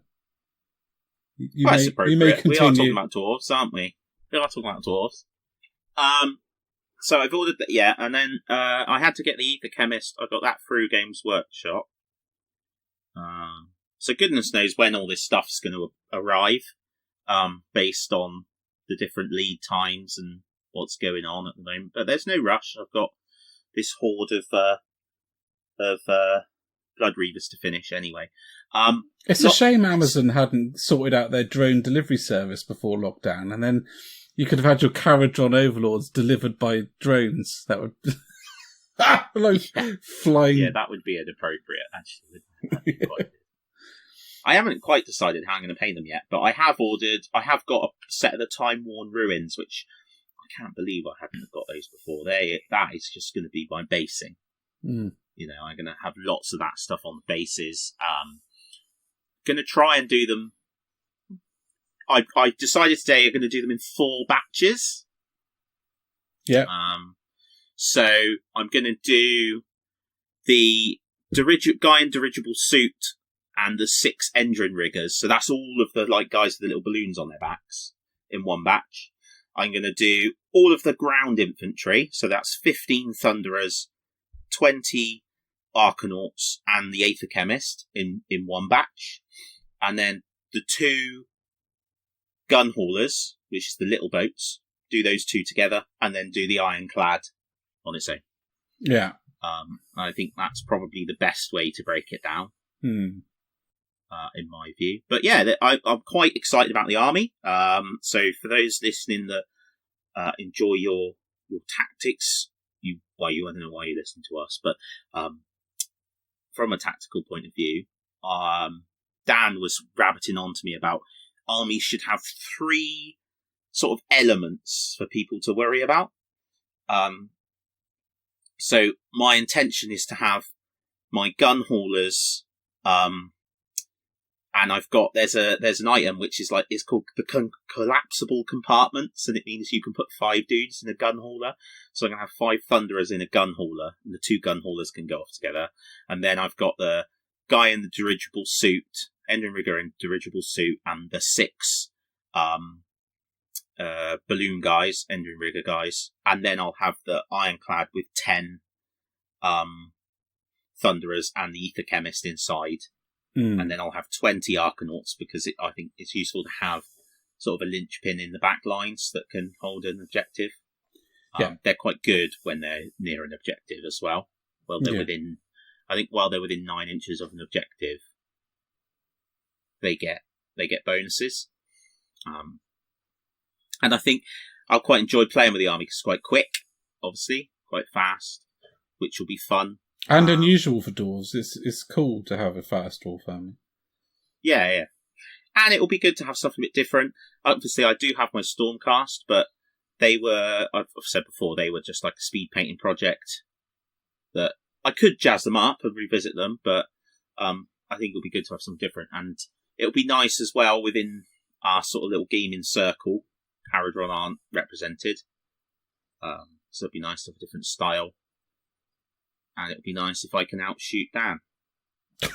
Good luck with that. We'll see. It is pretty ridiculous what you can put out. Haven't decided on the colour scheme, but there we go. I will at some point. I think you're going to go with some form of yellow metal. Bone and red? Bone and red.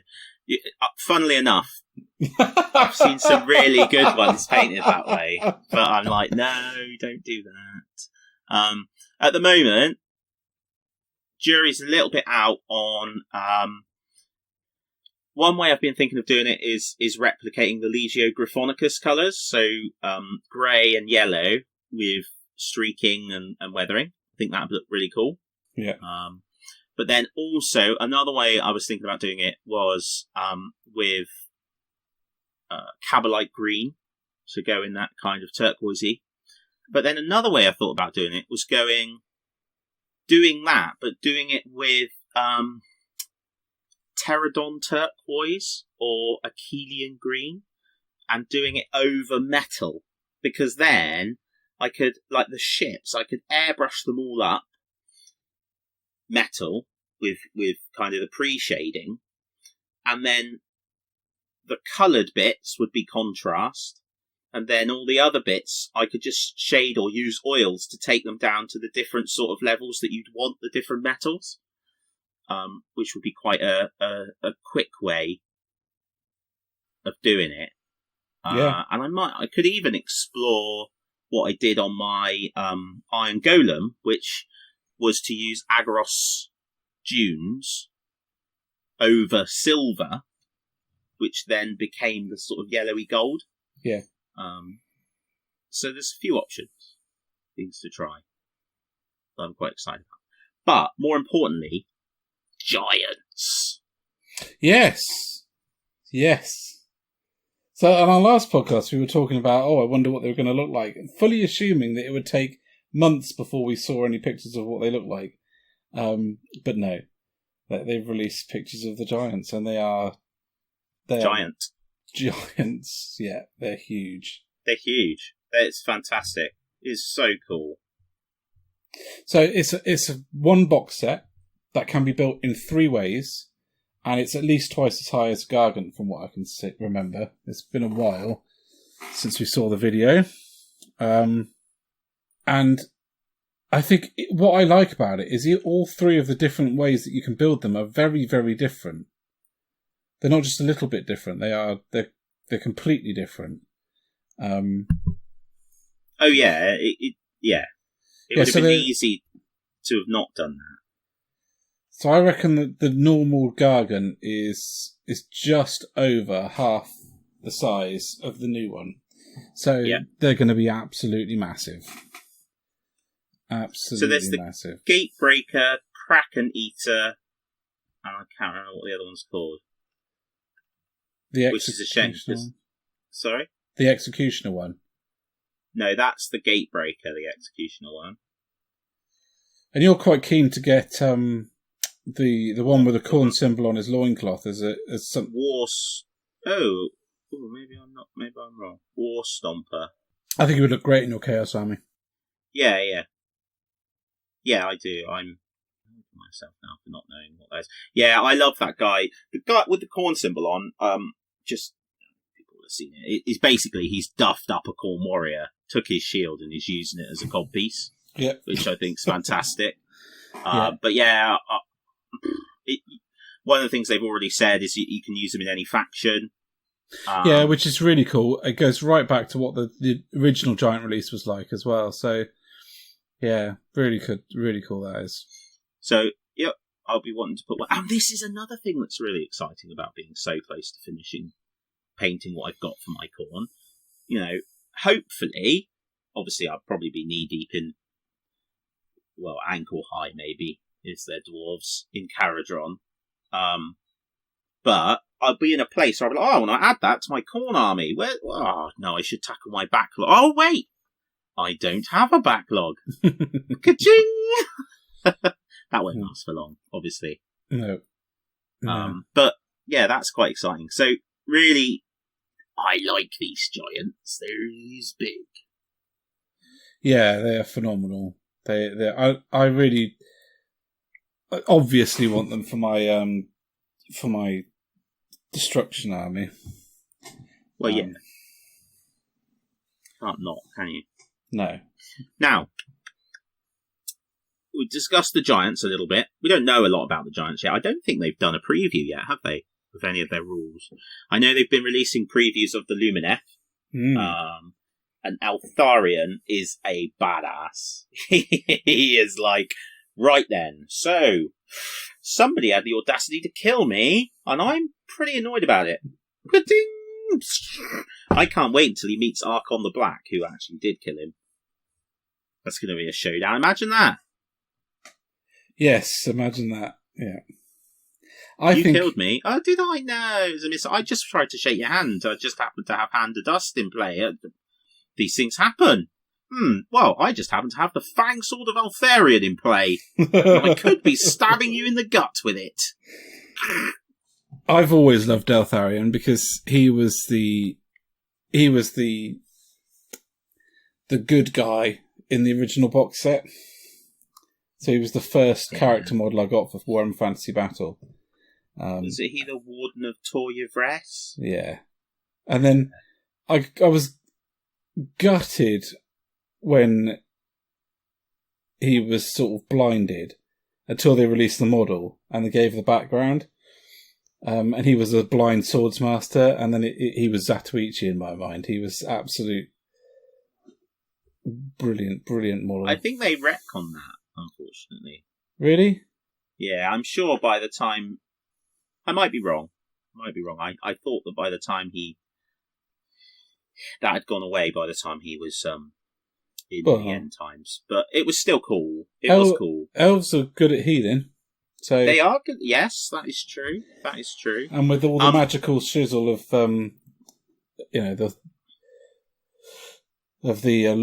what is the Lawmaster's Tower called?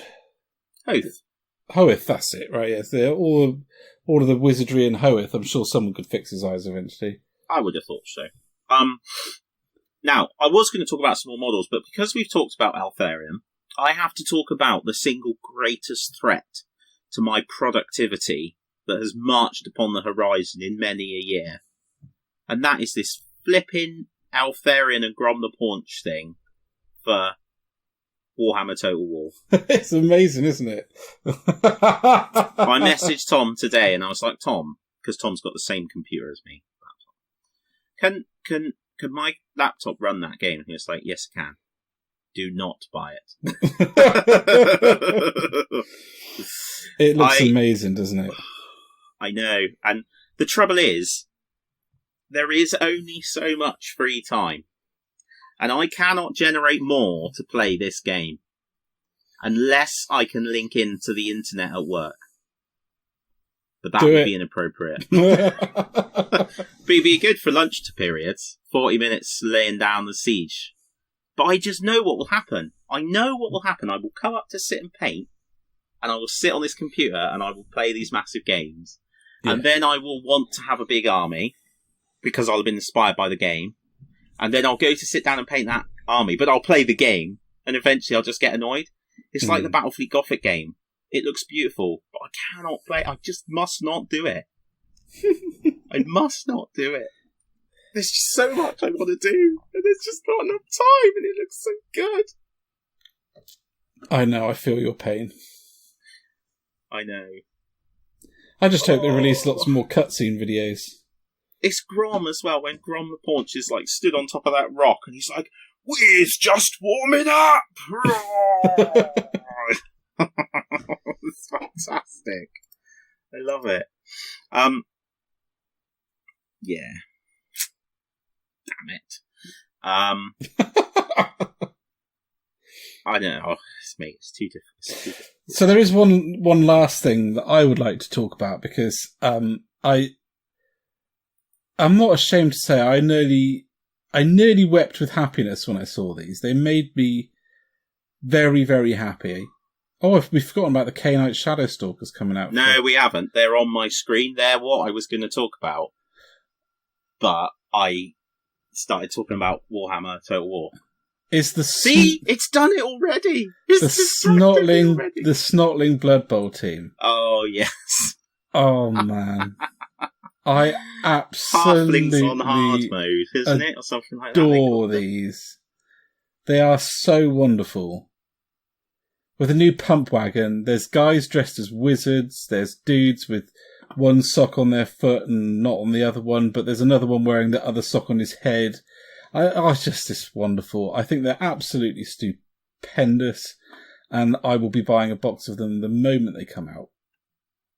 It's one of the stilts. I just think they're absolutely wonderful. Absolutely wonderful. Do you know what I think? One thing they should have done, and I agree with you, they are wonderful, but the one with the frying pan, yeah, should have had someone's face indented in it. Yeah, like the because isn't there a fanatic that's got a Stormcast helmet indented in his ball? Yeah. But yeah, they are brilliant. They are brilliant. That one with the wizard's hat on, lobbing a stone, and another, yeah, that's great. I love the guy with the little, trumpet. It looks like one of those silly little plastic trumpets you'd get at a little kid's party. Yeah. And you can see him just running around going, and scuttling off. I think one of my favourite things is the fact that they painted him with little pink tummies. Yeah. Yeah, wonderful. Yeah. And it's so good to see the return of a Snotling pump wagon. Yeah. Yeah, it is. Absolutely brilliant. So I was going to get in anyway. I would get in there. I am so happy with that. And yeah, as soon as they're released, I shall be getting myself some little Snotlings. And then of course the K-Knight Shadowstalkers for Warcry. Yeah. So these guys, exciting for a couple of reasons, I feel myself. First, non-chaos faction. Yep. To come out. And they are, they're going to be a full faction, not just an individual model or 3 models, as have been shown. There is a full faction's worth. And other than the Shadow Mage in Silver Tower. I think they're the first Shadow Realm models to come out, aren't they? Yeah, I think they are. And they really harken back to the Dark Elves of old as well. Really, really do. Especially the guy with the 2 crossbows. Yeah, and I love the fact that their cloaks are as much shadow and darkness as they are a substantial thing. So that there's just sort of echoes of the cloak. Yeah, it's interesting, isn't it? They've gone with what is clearly been established as an aesthetic which will run throughout the theme. Yeah. And represents sort of flowing shadow, I suppose. Really interesting. Really cool. And you're right, they are the first non-Chaos faction, which is an indicator that there will be other factions. Well, weirdly, there are people that just don't want to collect Chaos factions. Well, I don't know why that is, but apparently it is so. So, they have to cater for these normal people. Short-sighted people. Yeah. My brain cycled through a lot of things then to make sure I said something appropriate. I could tell by the look on your face. I think these are fantastic. I really do. That's all right, mate. Anyone listening at the moment, because of the way we record this, they have no idea what's coming about the G-string, do they? No. No. No, they do not. No. Oh, so innocent. So there we go, and I think there is only one last thing, and that's the Lumineth Mage, who I really like. There's some great features on her, and she seems to be from the sort of Earth lot as well, doesn't she?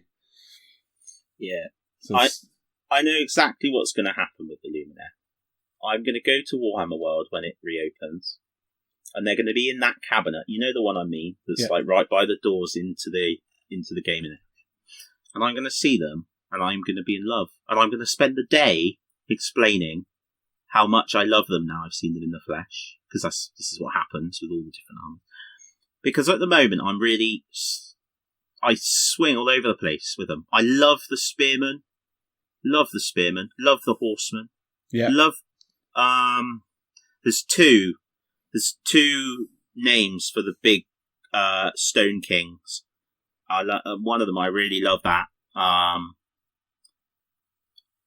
Techless, I'm sort of about. Yeah, this mage woman, no, I don't know. Not keen. The hammer people, I've already said about. Don't really get them. I don't like the hammers particularly at the moment. But yeah. So we'll see. We'll see when I see them. I love it. I love that they're different, really different. So that's good. But yeah, we'll see when they come along.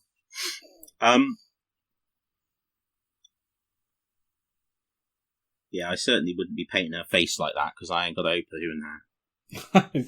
Yes, they don't do like a see-through cloth contrast paint, do they? It's an insane. Yeah. I hope they do like a tutorial on how to do that, because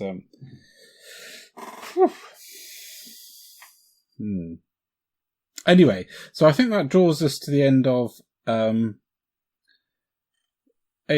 Mortal Realms. It does indeed.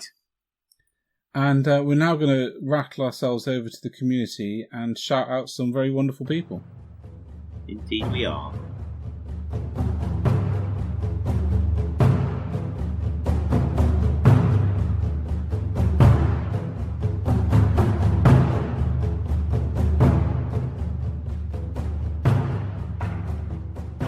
Hail, glorious community!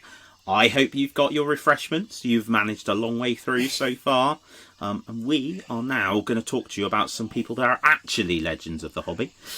Starting with, as ever, our Instagram shout-out. So Mr. Hall has been trawling the Instagram. Well, I said Instagram, Twitter... Well, and maybe Twitter I tend to Facebook. just... I tend to, actually, if I find someone on Twitter or Facebook... look for their Instagram account, because I think you can get a better idea of the hobby very quickly if you do that. Yeah, you tend to.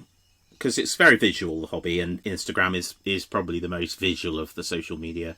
So I've got 3 people to shout out today, and one is a kind of extension of one of them. It's a group on Facebook. So I thought we'd kick off with a guy whose name I'm going to fail to pronounce properly, Ben Alame, but his account is called Suma_Mini, Suma_Mini, SEUMER_Mini, and his is a Mordheim account that's been following for a little while because of the scenery, but he's recently done a Corvus Cabal team, which is just stunningly cool. Yep.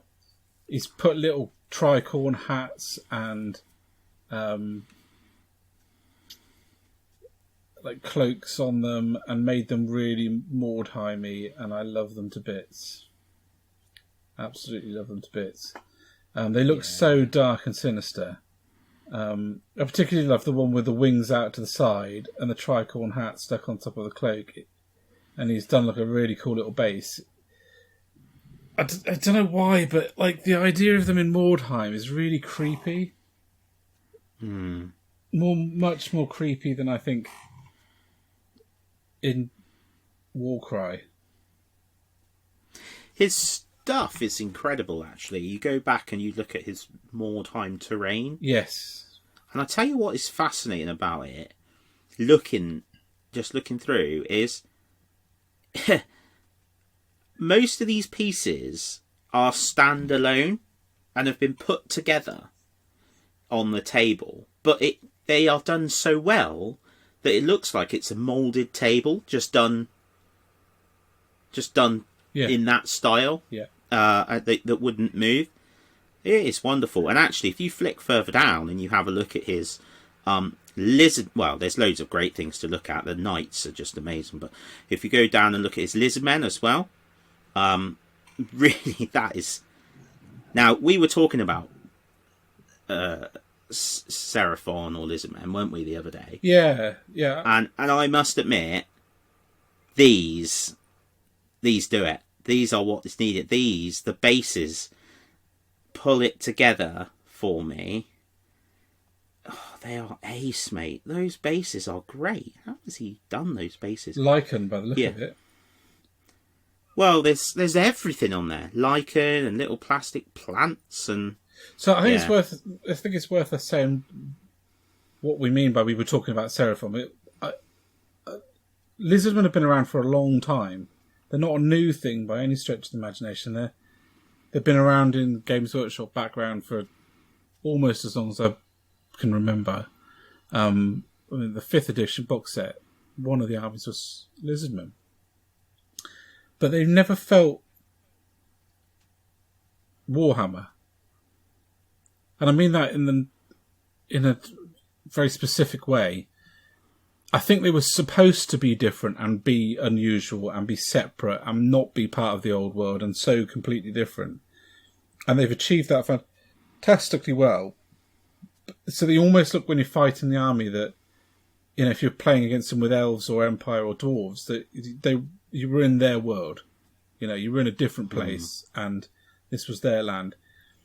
And I could always sort of just about get on board with that with Warhammer Fantasy Battles. But when it became Age of Sigmar, I've really struggled for them to find a place for me. Really struggled. I actually quite like the idea of them being,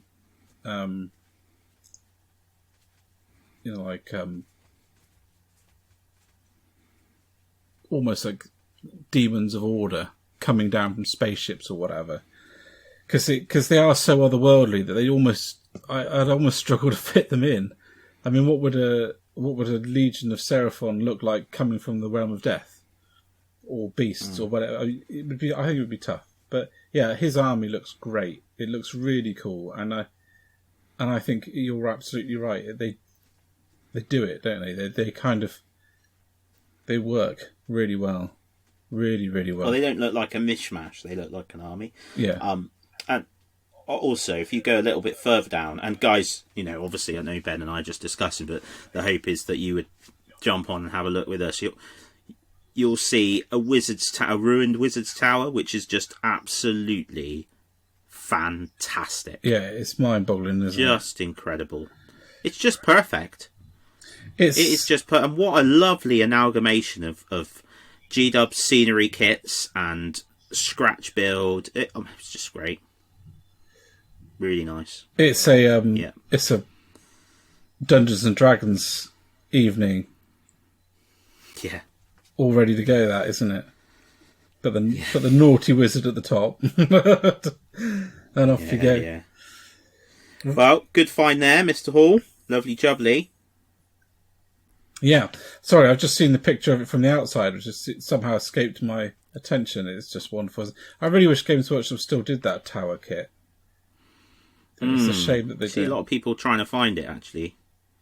Well, it's because it's just a wonderful piece of kit, really.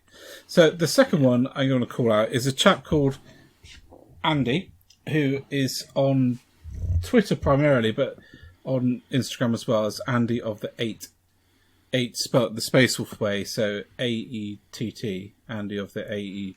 LAME, you mean? Ah, very good. AETT. And he has finished a project that he's been spending an awful long time on. And he's built Thunder Warriors from scratch using bits of the Goliath kit, Custodian kits, and various other things. And they're really, really good. They're very, very good indeed. And he's done them non-metal metallic. And he spent a long time on them. Oh, yeah. They are great.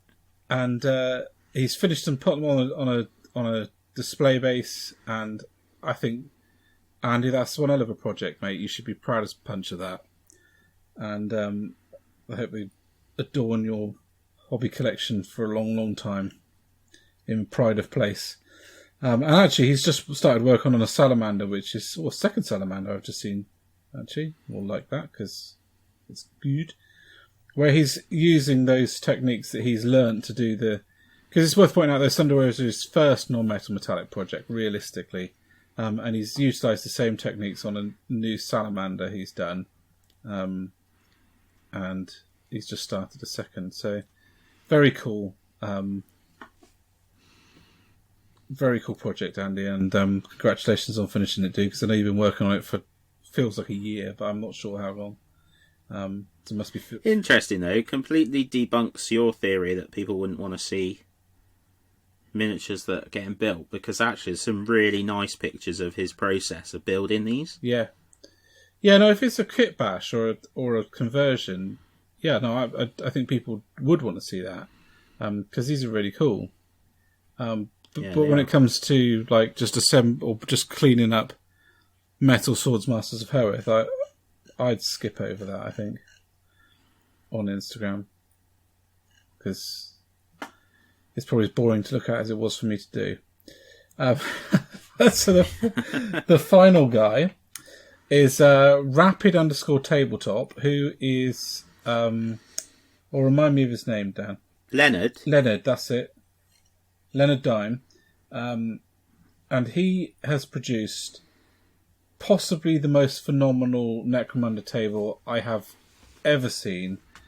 And it's got some pictures of it on Instagram, but it's actually much better on the group that I'm just about to discuss. Now, what he's done is individually built sections, and he's done something that I'd have never thought of. So he's mounted them on a piece of polystyrene. I think it's high density, but I'm not entirely sure. So he's got some height on the board to start with, which means that he can go deeper underneath the Necromunda tile, which is what he's based it on, if he wants to. He's got so many cool sections. So one of them here is an illegal dock clinic. There is a crane. There is like a river with a bridge going over it, like a swamp, a sewage river. There is just some normal random tiles. There's one which is almost like a bunker stuck in the middle of nowhere, which looks like a communications tile. When you put it all together, that's when it starts to really come alive, and it is utterly phenomenal, to be perfectly frank. Now, what's cool is, of course, he doesn't only do Necromunda stuff. There is tons of other stuff on there to have a sort of peruse through. He's done like a railway thing, which I think he did for Armies on Parade, but this little railway station. He's got some great 40k scenery, particularly Mechanicum stuff, and the new Basilicanum things, so like chapels and whatnot. Absolutely brilliant. I know we talk a lot about scenery at the moment, don't we, Dan, really? I don't know why. Yeah, and the irony is we talk about it loads, but neither of us have painted any for a long time, so that will have to happen. So he's got a Patreon as well, actually. Has he? So, yeah, if you really like it. Patreon is Rapid Tabletop. And he's got some little guides on how he's doing things as well as you're flicking down through. That's cool. I really need, I mean, I'm sure you could just reel them off, but I really need to look into more. And anybody who's got any ideas, please shout them out on the page. But more scenery guides and stuff. Because I feel like even with all these years of experience, I'm almost like nervous to start my scenery in some way. So, but yeah, that stuff's really ace.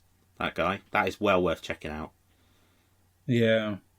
Yeah. And we found him through the Necromunda Terrain Builders. Yes, which is I think it's called, Necromunda Terrain Makers. Necromunda Terrain Makers, okay.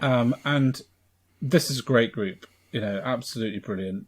I'm just flicking through. There's so many things on here that I absolutely love. A chap called Stefan Jansen has got.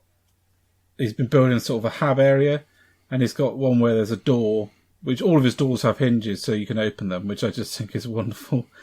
And he's put some brushes outside, and there's a pile of like dust in the corner, and I love that because I just love the idea that even in that world of squalor, there would be people who cared about their immediate environment enough to brush it up, clean it up. Yeah, there's loads on there. I mean, it's a great group on Facebook, very friendly, and it's just flicking through for 5 minutes will give you an idea of something. Yeah.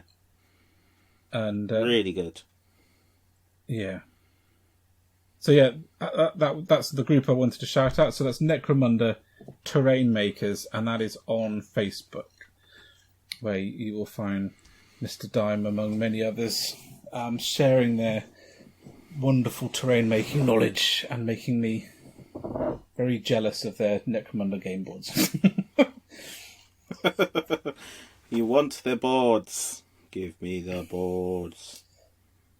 Some great stuff here. Look at that little shanty town. Anyway, I'm distracted now, but that's my shout-outs, Dan.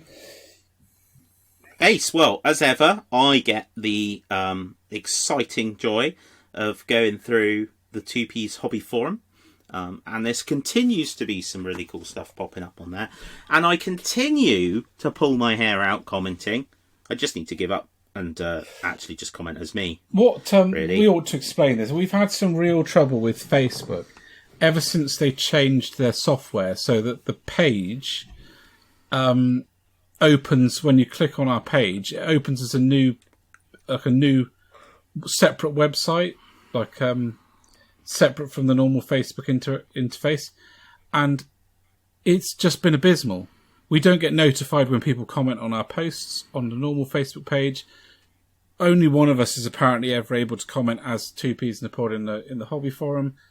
So we're having real trouble with it, and it's one of the reasons why we've been a little bit less active on Facebook, because actually it's really tough when you do a post and you're not being notified when people are interacting. We have to go back into the special Facebook app on our phones, which is really bad, to do it. And I think it's very poor, and just a slight apology that we're not keeping up with things as well as we'd want to.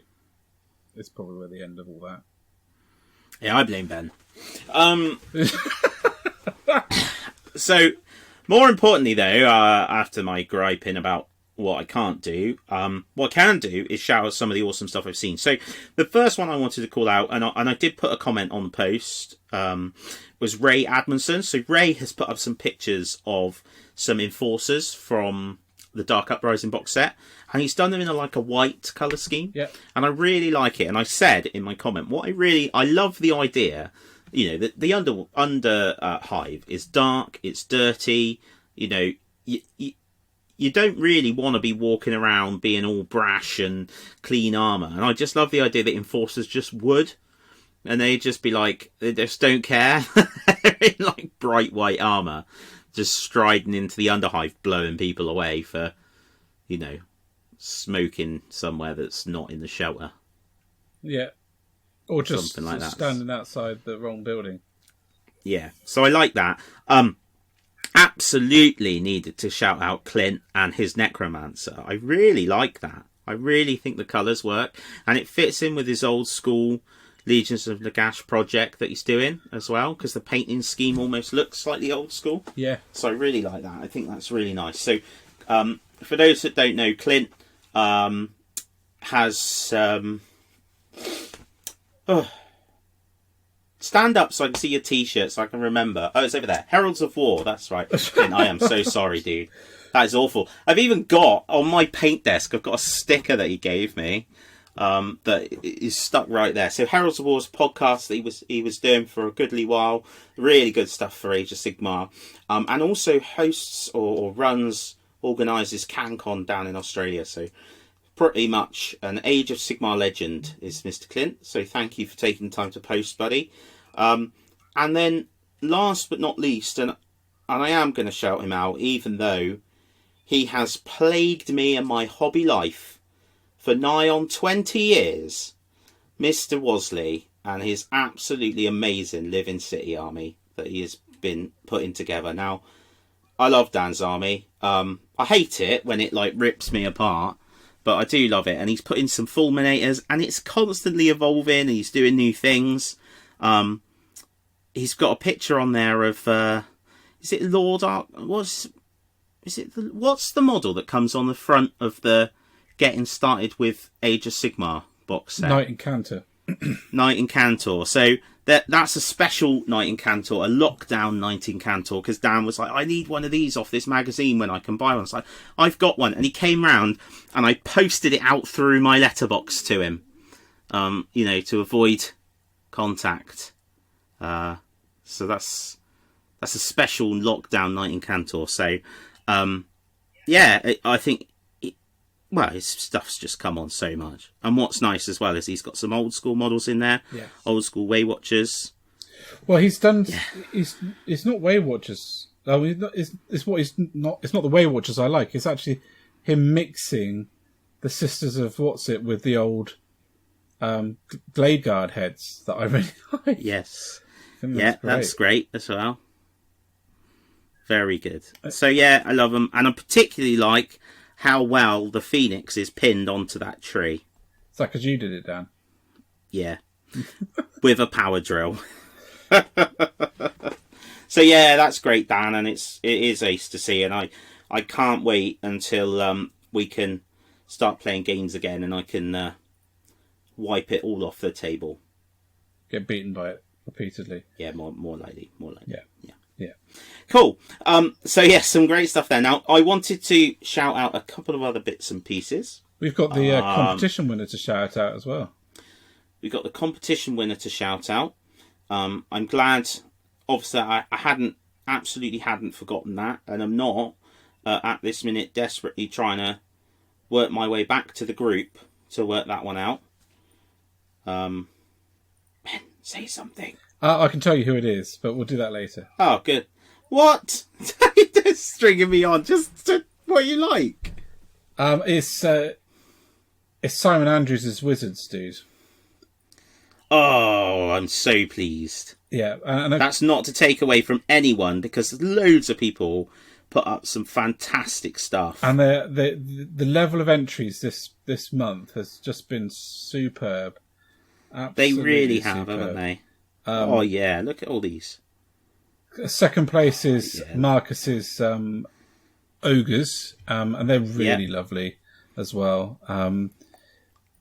It's just a fantastic set of competition entries, guys, and I cannot thank you enough for putting in the effort and posting your stuff to us, because most of these deserve to be winners, really, or would be winners on another day. They're just look at those. wonderful. Oh, aren't we so fortunate to have such amazing hobby in our forum? Yeah, in the group. That is just bloody excellent.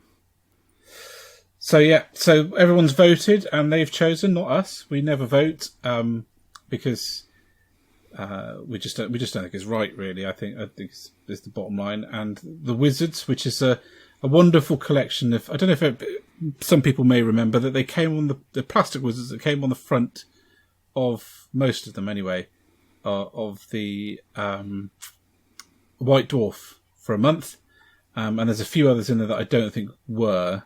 And they're basically one wizard for each of the colleges of magic. And it's really wonderful, actually. So I'd completely forgotten about the Amber Wizard, Dan. Actually, they're just wonderful, mate. Sorry, I'm a little bit taken aback. I'm flicking back through the thread as well, and seeing the work in progress pictures. Yeah. So huge thanks, and if you Dan, because I've asked him to multiple times now, is going to put up the formal post for people to start putting their entries in for the next one, which is Inception, which is any model that was around when you first started collecting. Tom Carter's Cawdor, sorry, not Cador. Cawdor. Just amazing. I love it. Yeah. Yeah, I will do the post, dude. I promise. Yeah. There's some lovely Sisters of Battle in there too. So there we go. That's the competition. I cut you off mid-thing, Dan. What was the other thing you wanted to say? I wanted to shout out. So there's a couple. Normally, we don't allow.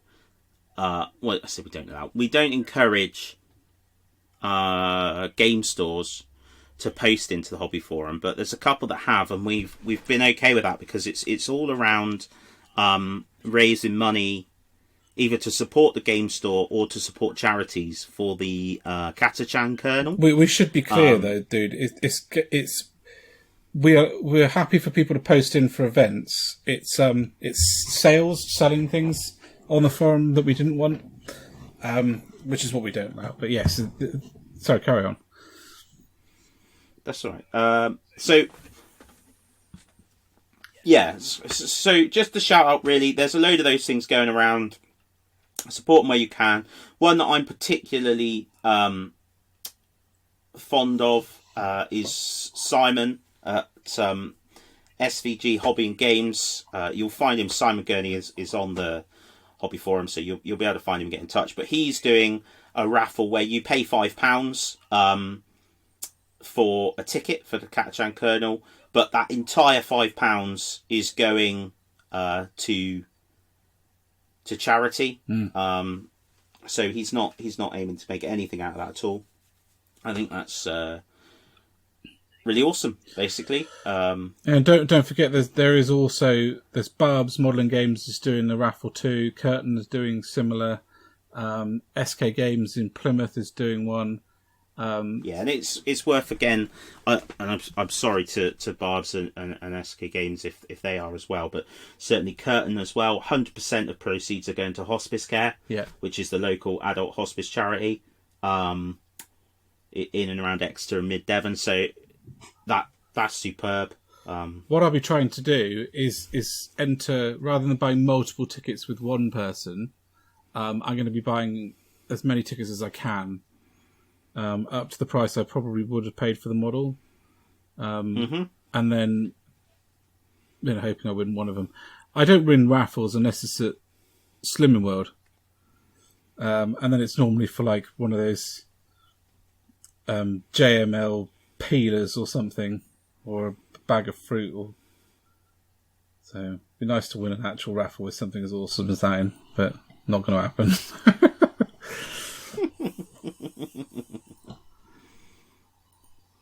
Right, so is there anything else we'd like to shout out? I don't think there is there? I don't think so. I think it's it's difficult times for everyone, isn't it? And as you probably told from what we've discussed in the last two sections, the Games Workshop have not really said much over the last couple of weeks.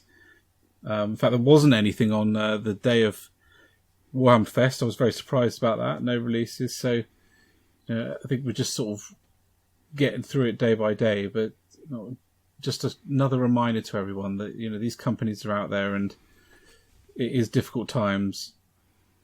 And to support them in any way you can, they would be super appreciative. And that's not, not to encourage people to do it if they're not capable or able to, because that you've got to look after yourselves as well. And on that note, NHS Charities Together. Sorry, I really wanted to make sure I got that in there. So Simon at SVG Hobby and Games is doing its NHS Charities Together. Yeah, which is the same one that Captain Tom Moore did his walk for. I think he's Colonel Tom now, isn't he? Is he? Yeah. If you give it enough time, they'll make him into Lord Emperor of Mankind. So. Yeah. All right. So there we go. Thank you, everyone. I think.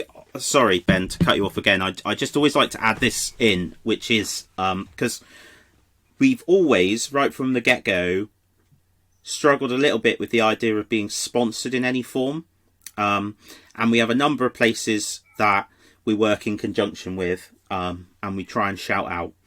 I think it's really important, and those guys are also on board with this view. Ben and I are big believers in, especially at difficult times like this, spend your money with the people that support your hobby in the way it needs to be supported. So if you need a gaming venue, now I appreciate at the moment it's a bit difficult, but if you need a gaming venue, support the people that provide the gaming venue. If you need models at as cheap as you can get them, but you don't need all that gaming venue and space, then support those people. If you need advice and support in the form you get at your local Games Workshop, support them. There's loads of options out there. We've got a few that mean a great deal to us. I talked often about Games Workshop Bristol, Games Workshop Cribbs Causeway, Big, Curtain Games. You've got loads of time for those guys, loads of time for Simon. You're spoilt for choice for great places. Please support the ones that support your hobby, because they won't last otherwise, and some sadly won't anyway with what's going on. So really important. And thank you very, very much. We always put this at the end of the show, actually, but I'm going to show it in here to our patrons. That means a great deal. There are still people choosing to support me, obviously, but even Ben at the moment, even with all the challenges. So that's great. Yeah. Anyway, there we go. I've put that bit in now. Yeah, it means that the patrons mean a huge amount to us, and that we don't make any profit out of that. That's something will be absolutely 100% clear. All the money that patrons send us goes straight back into maintaining our equipment, which we've already gone through one set of microphones. They just literally died. They gave up listening to you. It did. And the software and the websites and all that.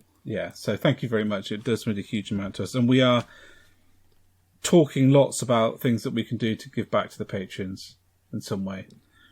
So watch the space. Shall we move on to the wilds, Mr. Jolly? Yes, we shall indeed.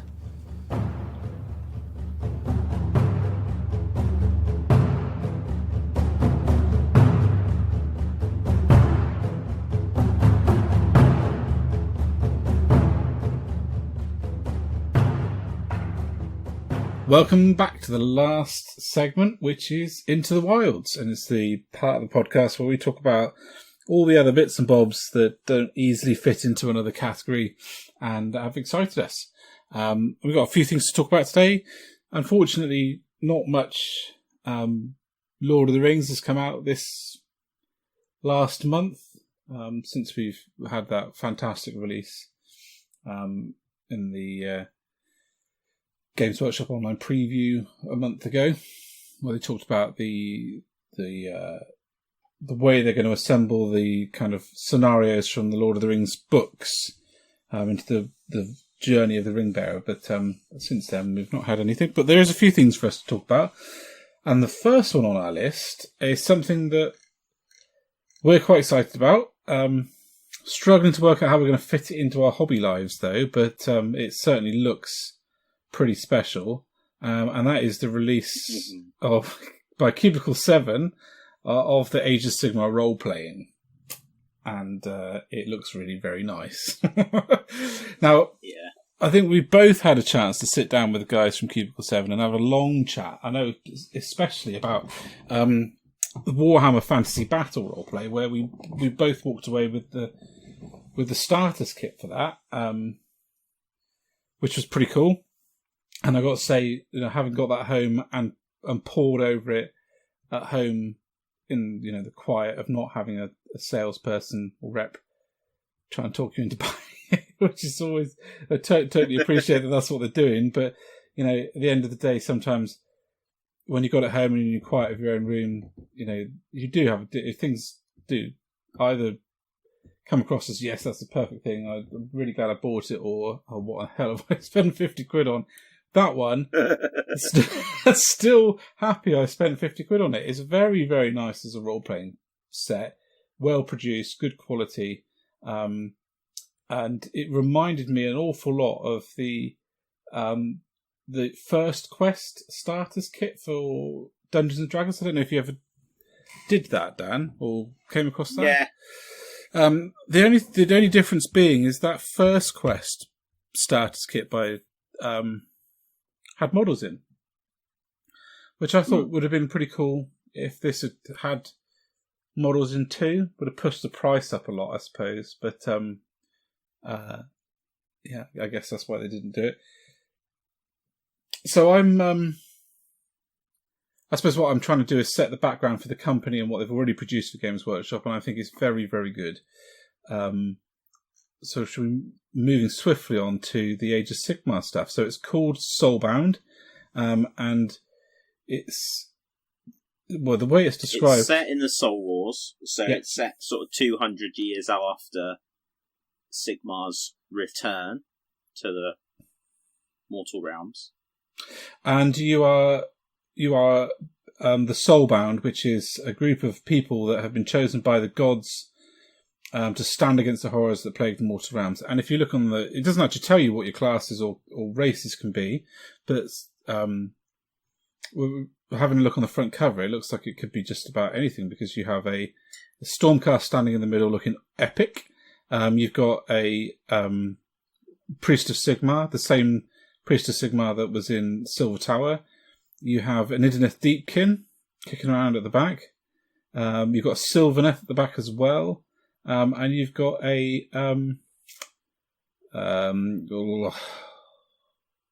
Caradron Overlord flying around as well. So it looks like pretty much any order race is a viable option. Looking at that, yeah, I think there are a series of articles on their website about what you can play as. I know they were releasing them through Facebook. Oh, I didn't see those. So yeah, sorry. Including some wonderful, wonderful artwork, as you would normally expect. Yeah. It'll be interesting, I think, with role playing to see the impact the lockdown has had, and people maybe getting more au fait with the likes of Zoom and such like, and whether that has a positive impact on or not. Because I was just looking then and I was thinking, I really like that map, I really like the Games Master screen and stuff like that, and I was like, well, actually, the most likely way I'd be able to get this to work is doing it in this format over Zoom. And in those instances, things like a Games Master's screen and maps would be, you'd be looking to have that sort of stuff available on the computer to share.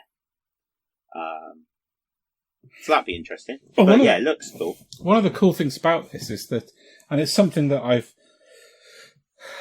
said it once, I've said it 1,000 times, is that if I buy a hard copy book, I feel bitter as hell about buying a digital version of the same book.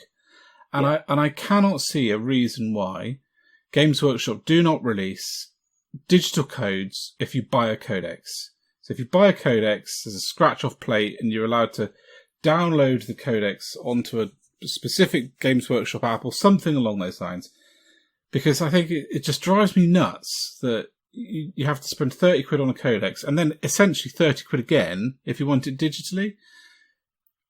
So putting that aside, Cubicle 7 have done something really awesome, and if you buy it, the physical copy of the book, they will give you the PDF for free, which is brilliant. Absolutely brilliant. And more of that, please, because, you're not losing any money by doing that, I don't think. It's just being more reasonable.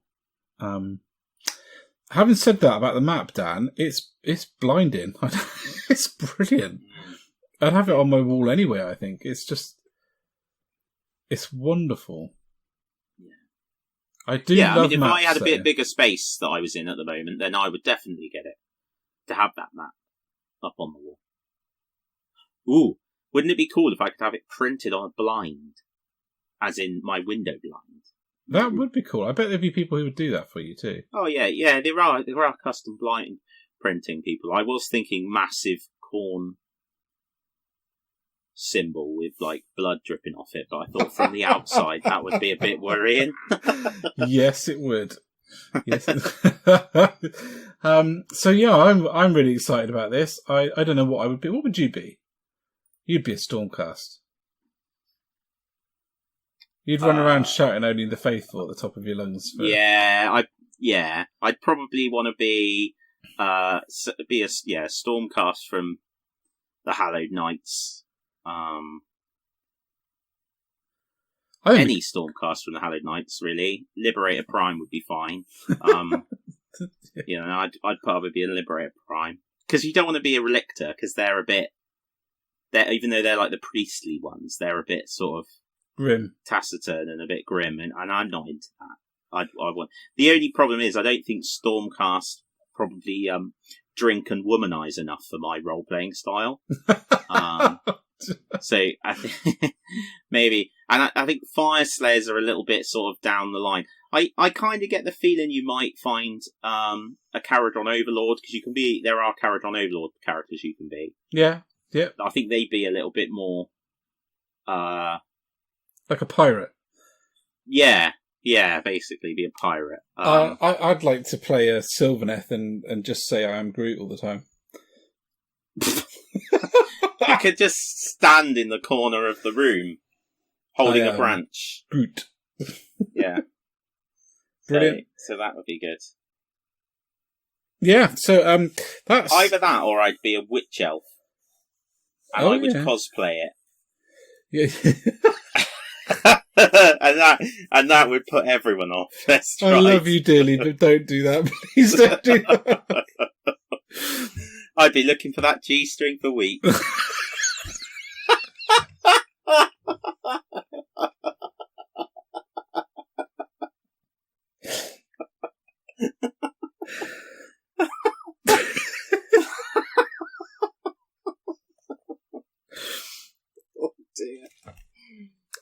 I reckon I could do a pretty good job of being Grom the Paunch.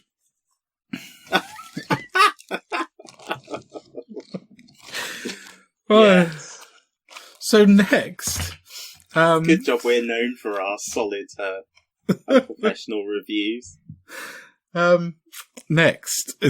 Now, I'd like to shout someone out that I was looking up. And I'd forgotten who it was, and I found it. Studio Miniatures. Right. Yeah, so Studio Miniatures. So Monty Python and the Holy Grail in a miniatures form. Absolutely brilliant. You just go down through. I think it made it for me when the Black Knight comes as a Black Knight, but also a body and head with his arms and legs off around him. Yeah. As an alternative. And the Sorcerer and the Wise Man that asks the questions and the Knights of Ni and a resin Trojan Rabbit. Yeah. It's just brilliant. Yeah. It's brilliant. Yeah. So yeah. And what's really cool about it is actually the knights. Some of them would be excellent as role-playing characters in their own right. Oh yeah, there's some great ones. Sir Robin. Yeah, and also when you go down and where's the? Because they've also got the guards. Yes. Your mother was at Amstair. The castle guard. The castle guard. They're really nice models. We don't need one. We already have one. Now go away, or I shall taunt you a second time. Yeah, it's brilliant. So I had to shout that out because I just think that's excellent. Love a bit of tongue-in-cheek hobby stuff. There's also some cool stuff in there from other series as well. So there's the Merlin from Excalibur. Yeah. And there's a couple of sort of Robin Hood kind of things, but there's horror characters from famous horror films. There's all sorts in there, and there's historical stuff too. There's World War II German zombies for people who like to recreate that kind of stuff. Recreate that kind of stuff. Yeah, so I mean, there's loads of films on it, isn't there? And it was massively popular on Call of Duty. That's true, actually. For a minute there, I had just completely taken the idea of it being a historical thing. Yeah, no, Dan. No. thank God, no, that didn't happen. Yeah, I was quite impressed by them. So another company that we also were quite taken by was Northumbrian Tin Soldier. Mm-hmm. And they've got some wonderful stuff in their range, also from various different films. There's the Crow people from, I think it's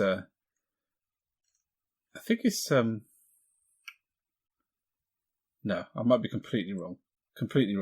So I'm not going to bother. I can't remember what film they're from, but my absolute favourite from all of these is a film that my grandma used to have on video, and I used to watch it almost every time I came down. They're not called the Time Robbers; they're called the Time Bandits. The film is, but they have a little range of miniature of the Time Bandits called the Time Robbers set, and I absolutely adore them. They're so wonderful, and they capture the Time Bandits so completely. I really want to pick up a set of them to use as or just to paint up, just because I think they're fantastic. Absolutely fantastic. But they do a range of cool, other stuff, like animal heroes, that kind of thing. That there's quite a lot of role-playing games where you can have animals as characters now. I can't think of any off the top of my head. Burrows and Badgers is the game, isn't it? Yeah. Is that what you mean? Is that what you're talking about? Animal? That's one of them. Yeah. Yeah. Yeah. He did that sets which he's done those in. It's called the Night Folk, and it's got a few really cool little models in, little goblins or imps in plate armor with the sort of helmets that you'd expect from the Labyrinth, that kind of thing. Mm-hmm. I really like them. Really like them a lot. In fact, I'm pretty sure that some of these are based on the Labyrinth. Now looking at them, Sir Bucket, fantastic. Anyway, so yeah, Northumbrian Tin Soldier, brilliant. Is the next one we'd like to shout out because they really caught our imagination. Next one on the list is a new company, and as soon as I saw this model, I came on sale with Exit 23 Games, who did a fantastic job of distributing it to me, with loads of little swag in the box as well, including a beer mat, which is excellent. Moonstone Miniatures, and we've produced this little character called Rolo the Masterful, who's a Spriggan adventurer.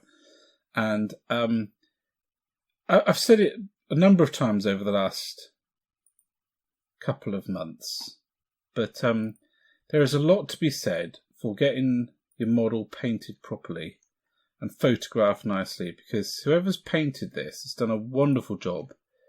And I snapped him up as soon as he came on sale. Mm-hmm. And he's by Moonstone Miniatures, so I think really they're going to be one to watch, Dan. Yeah. Because, I mean, if there's the 3D renders, they've got like pig warriors on the front of their like almost like bad guys on the front page, and that's it, other than Rolo. But I think the model, I've got the model in my hand now. It's absolutely gorgeous. The detail quality and the detail and the quality of the cast is superb. So very exciting. I like a good, like, quirky little model. What's it made out of, sorry? Did you say? Resin. Resin. Which means I don't have to clean up a metal model, so I'm happy with it. Hurrah! Yeah, it's very cool. So Moonstone Miniatures is that one. Do have a look at him. I don't know if Exit 23 Games has still got more to sell, but it was a very limited run. But if not, they also sell a fantastic paint range that's quite new, and it's got quite a lot of interesting colours in it that I don't think I've really seen elsewhere.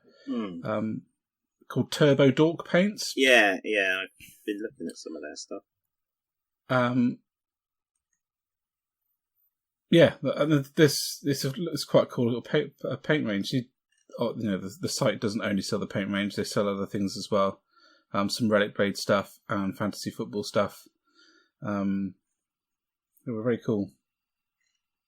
Big fan of this Turbo Dork colour range, but it's always difficult to know with paints to fully appreciate them and sort of review them until you've actually used one. So, yeah. Wow, and if so many.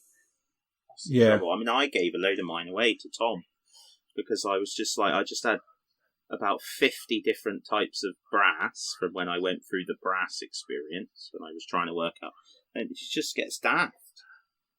Yeah. Yep. So that's that.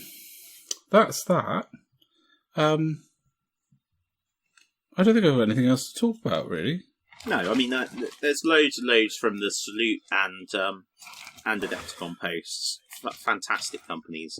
I think, like you say, often it's difficult because to truly review something, you need it in your hands. So it's great that you've got that character.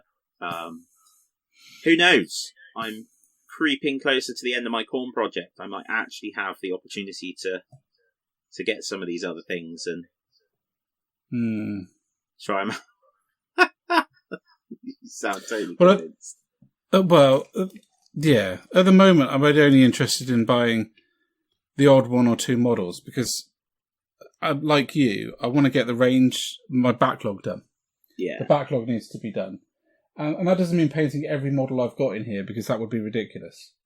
But it does mean breaking through the big projects that I want to do, which I could list off now, but I'm not going to. Well, it would depress me more than anything else. In that case, then, rather than rambling for the next sort of 10 minutes, which poor people may listen to in the hope that something incredible interesting will come out, yeah, shall we call it an evening? Yes. So, as ever, we'd like to thank you all, especially those who've got this far through. It's wonderful to see people still listening and downloading and interacting. We really, really appreciate it. We hope. And what would be super helpful, and without any pressure, is that if you think that someone would enjoy listening to us, then just let them know. That'd be cool. Because we are trying to grow our listeners as much as we can without pushing it down people's throats, and we've always tried to do it on word of mouth up until now, which has worked reasonably well. Yeah, and if you've got any feedback as well, we'd love to hear it. We can't do everything people suggest. As you guys all, or those of you who've been with us for a while will know, we try and fit this in around busy work and life and children and all those other things that like to come along and prevent us from hobbying, but we love them greatly. So, it's, it is a balance. We enjoy chatting. We really appreciate that you guys listen. Really appreciate that you guys comment and interact, and as we've said already, the patrons just, well, yeah, Legends. Loads of thanks go out to you guys. So thank you for that. All right, Ben. Well, it's been a joy, as always. Yeah. And yeah, guys, thank you very much. Have a good few weeks. Stay safe, and we will see you for episode 55.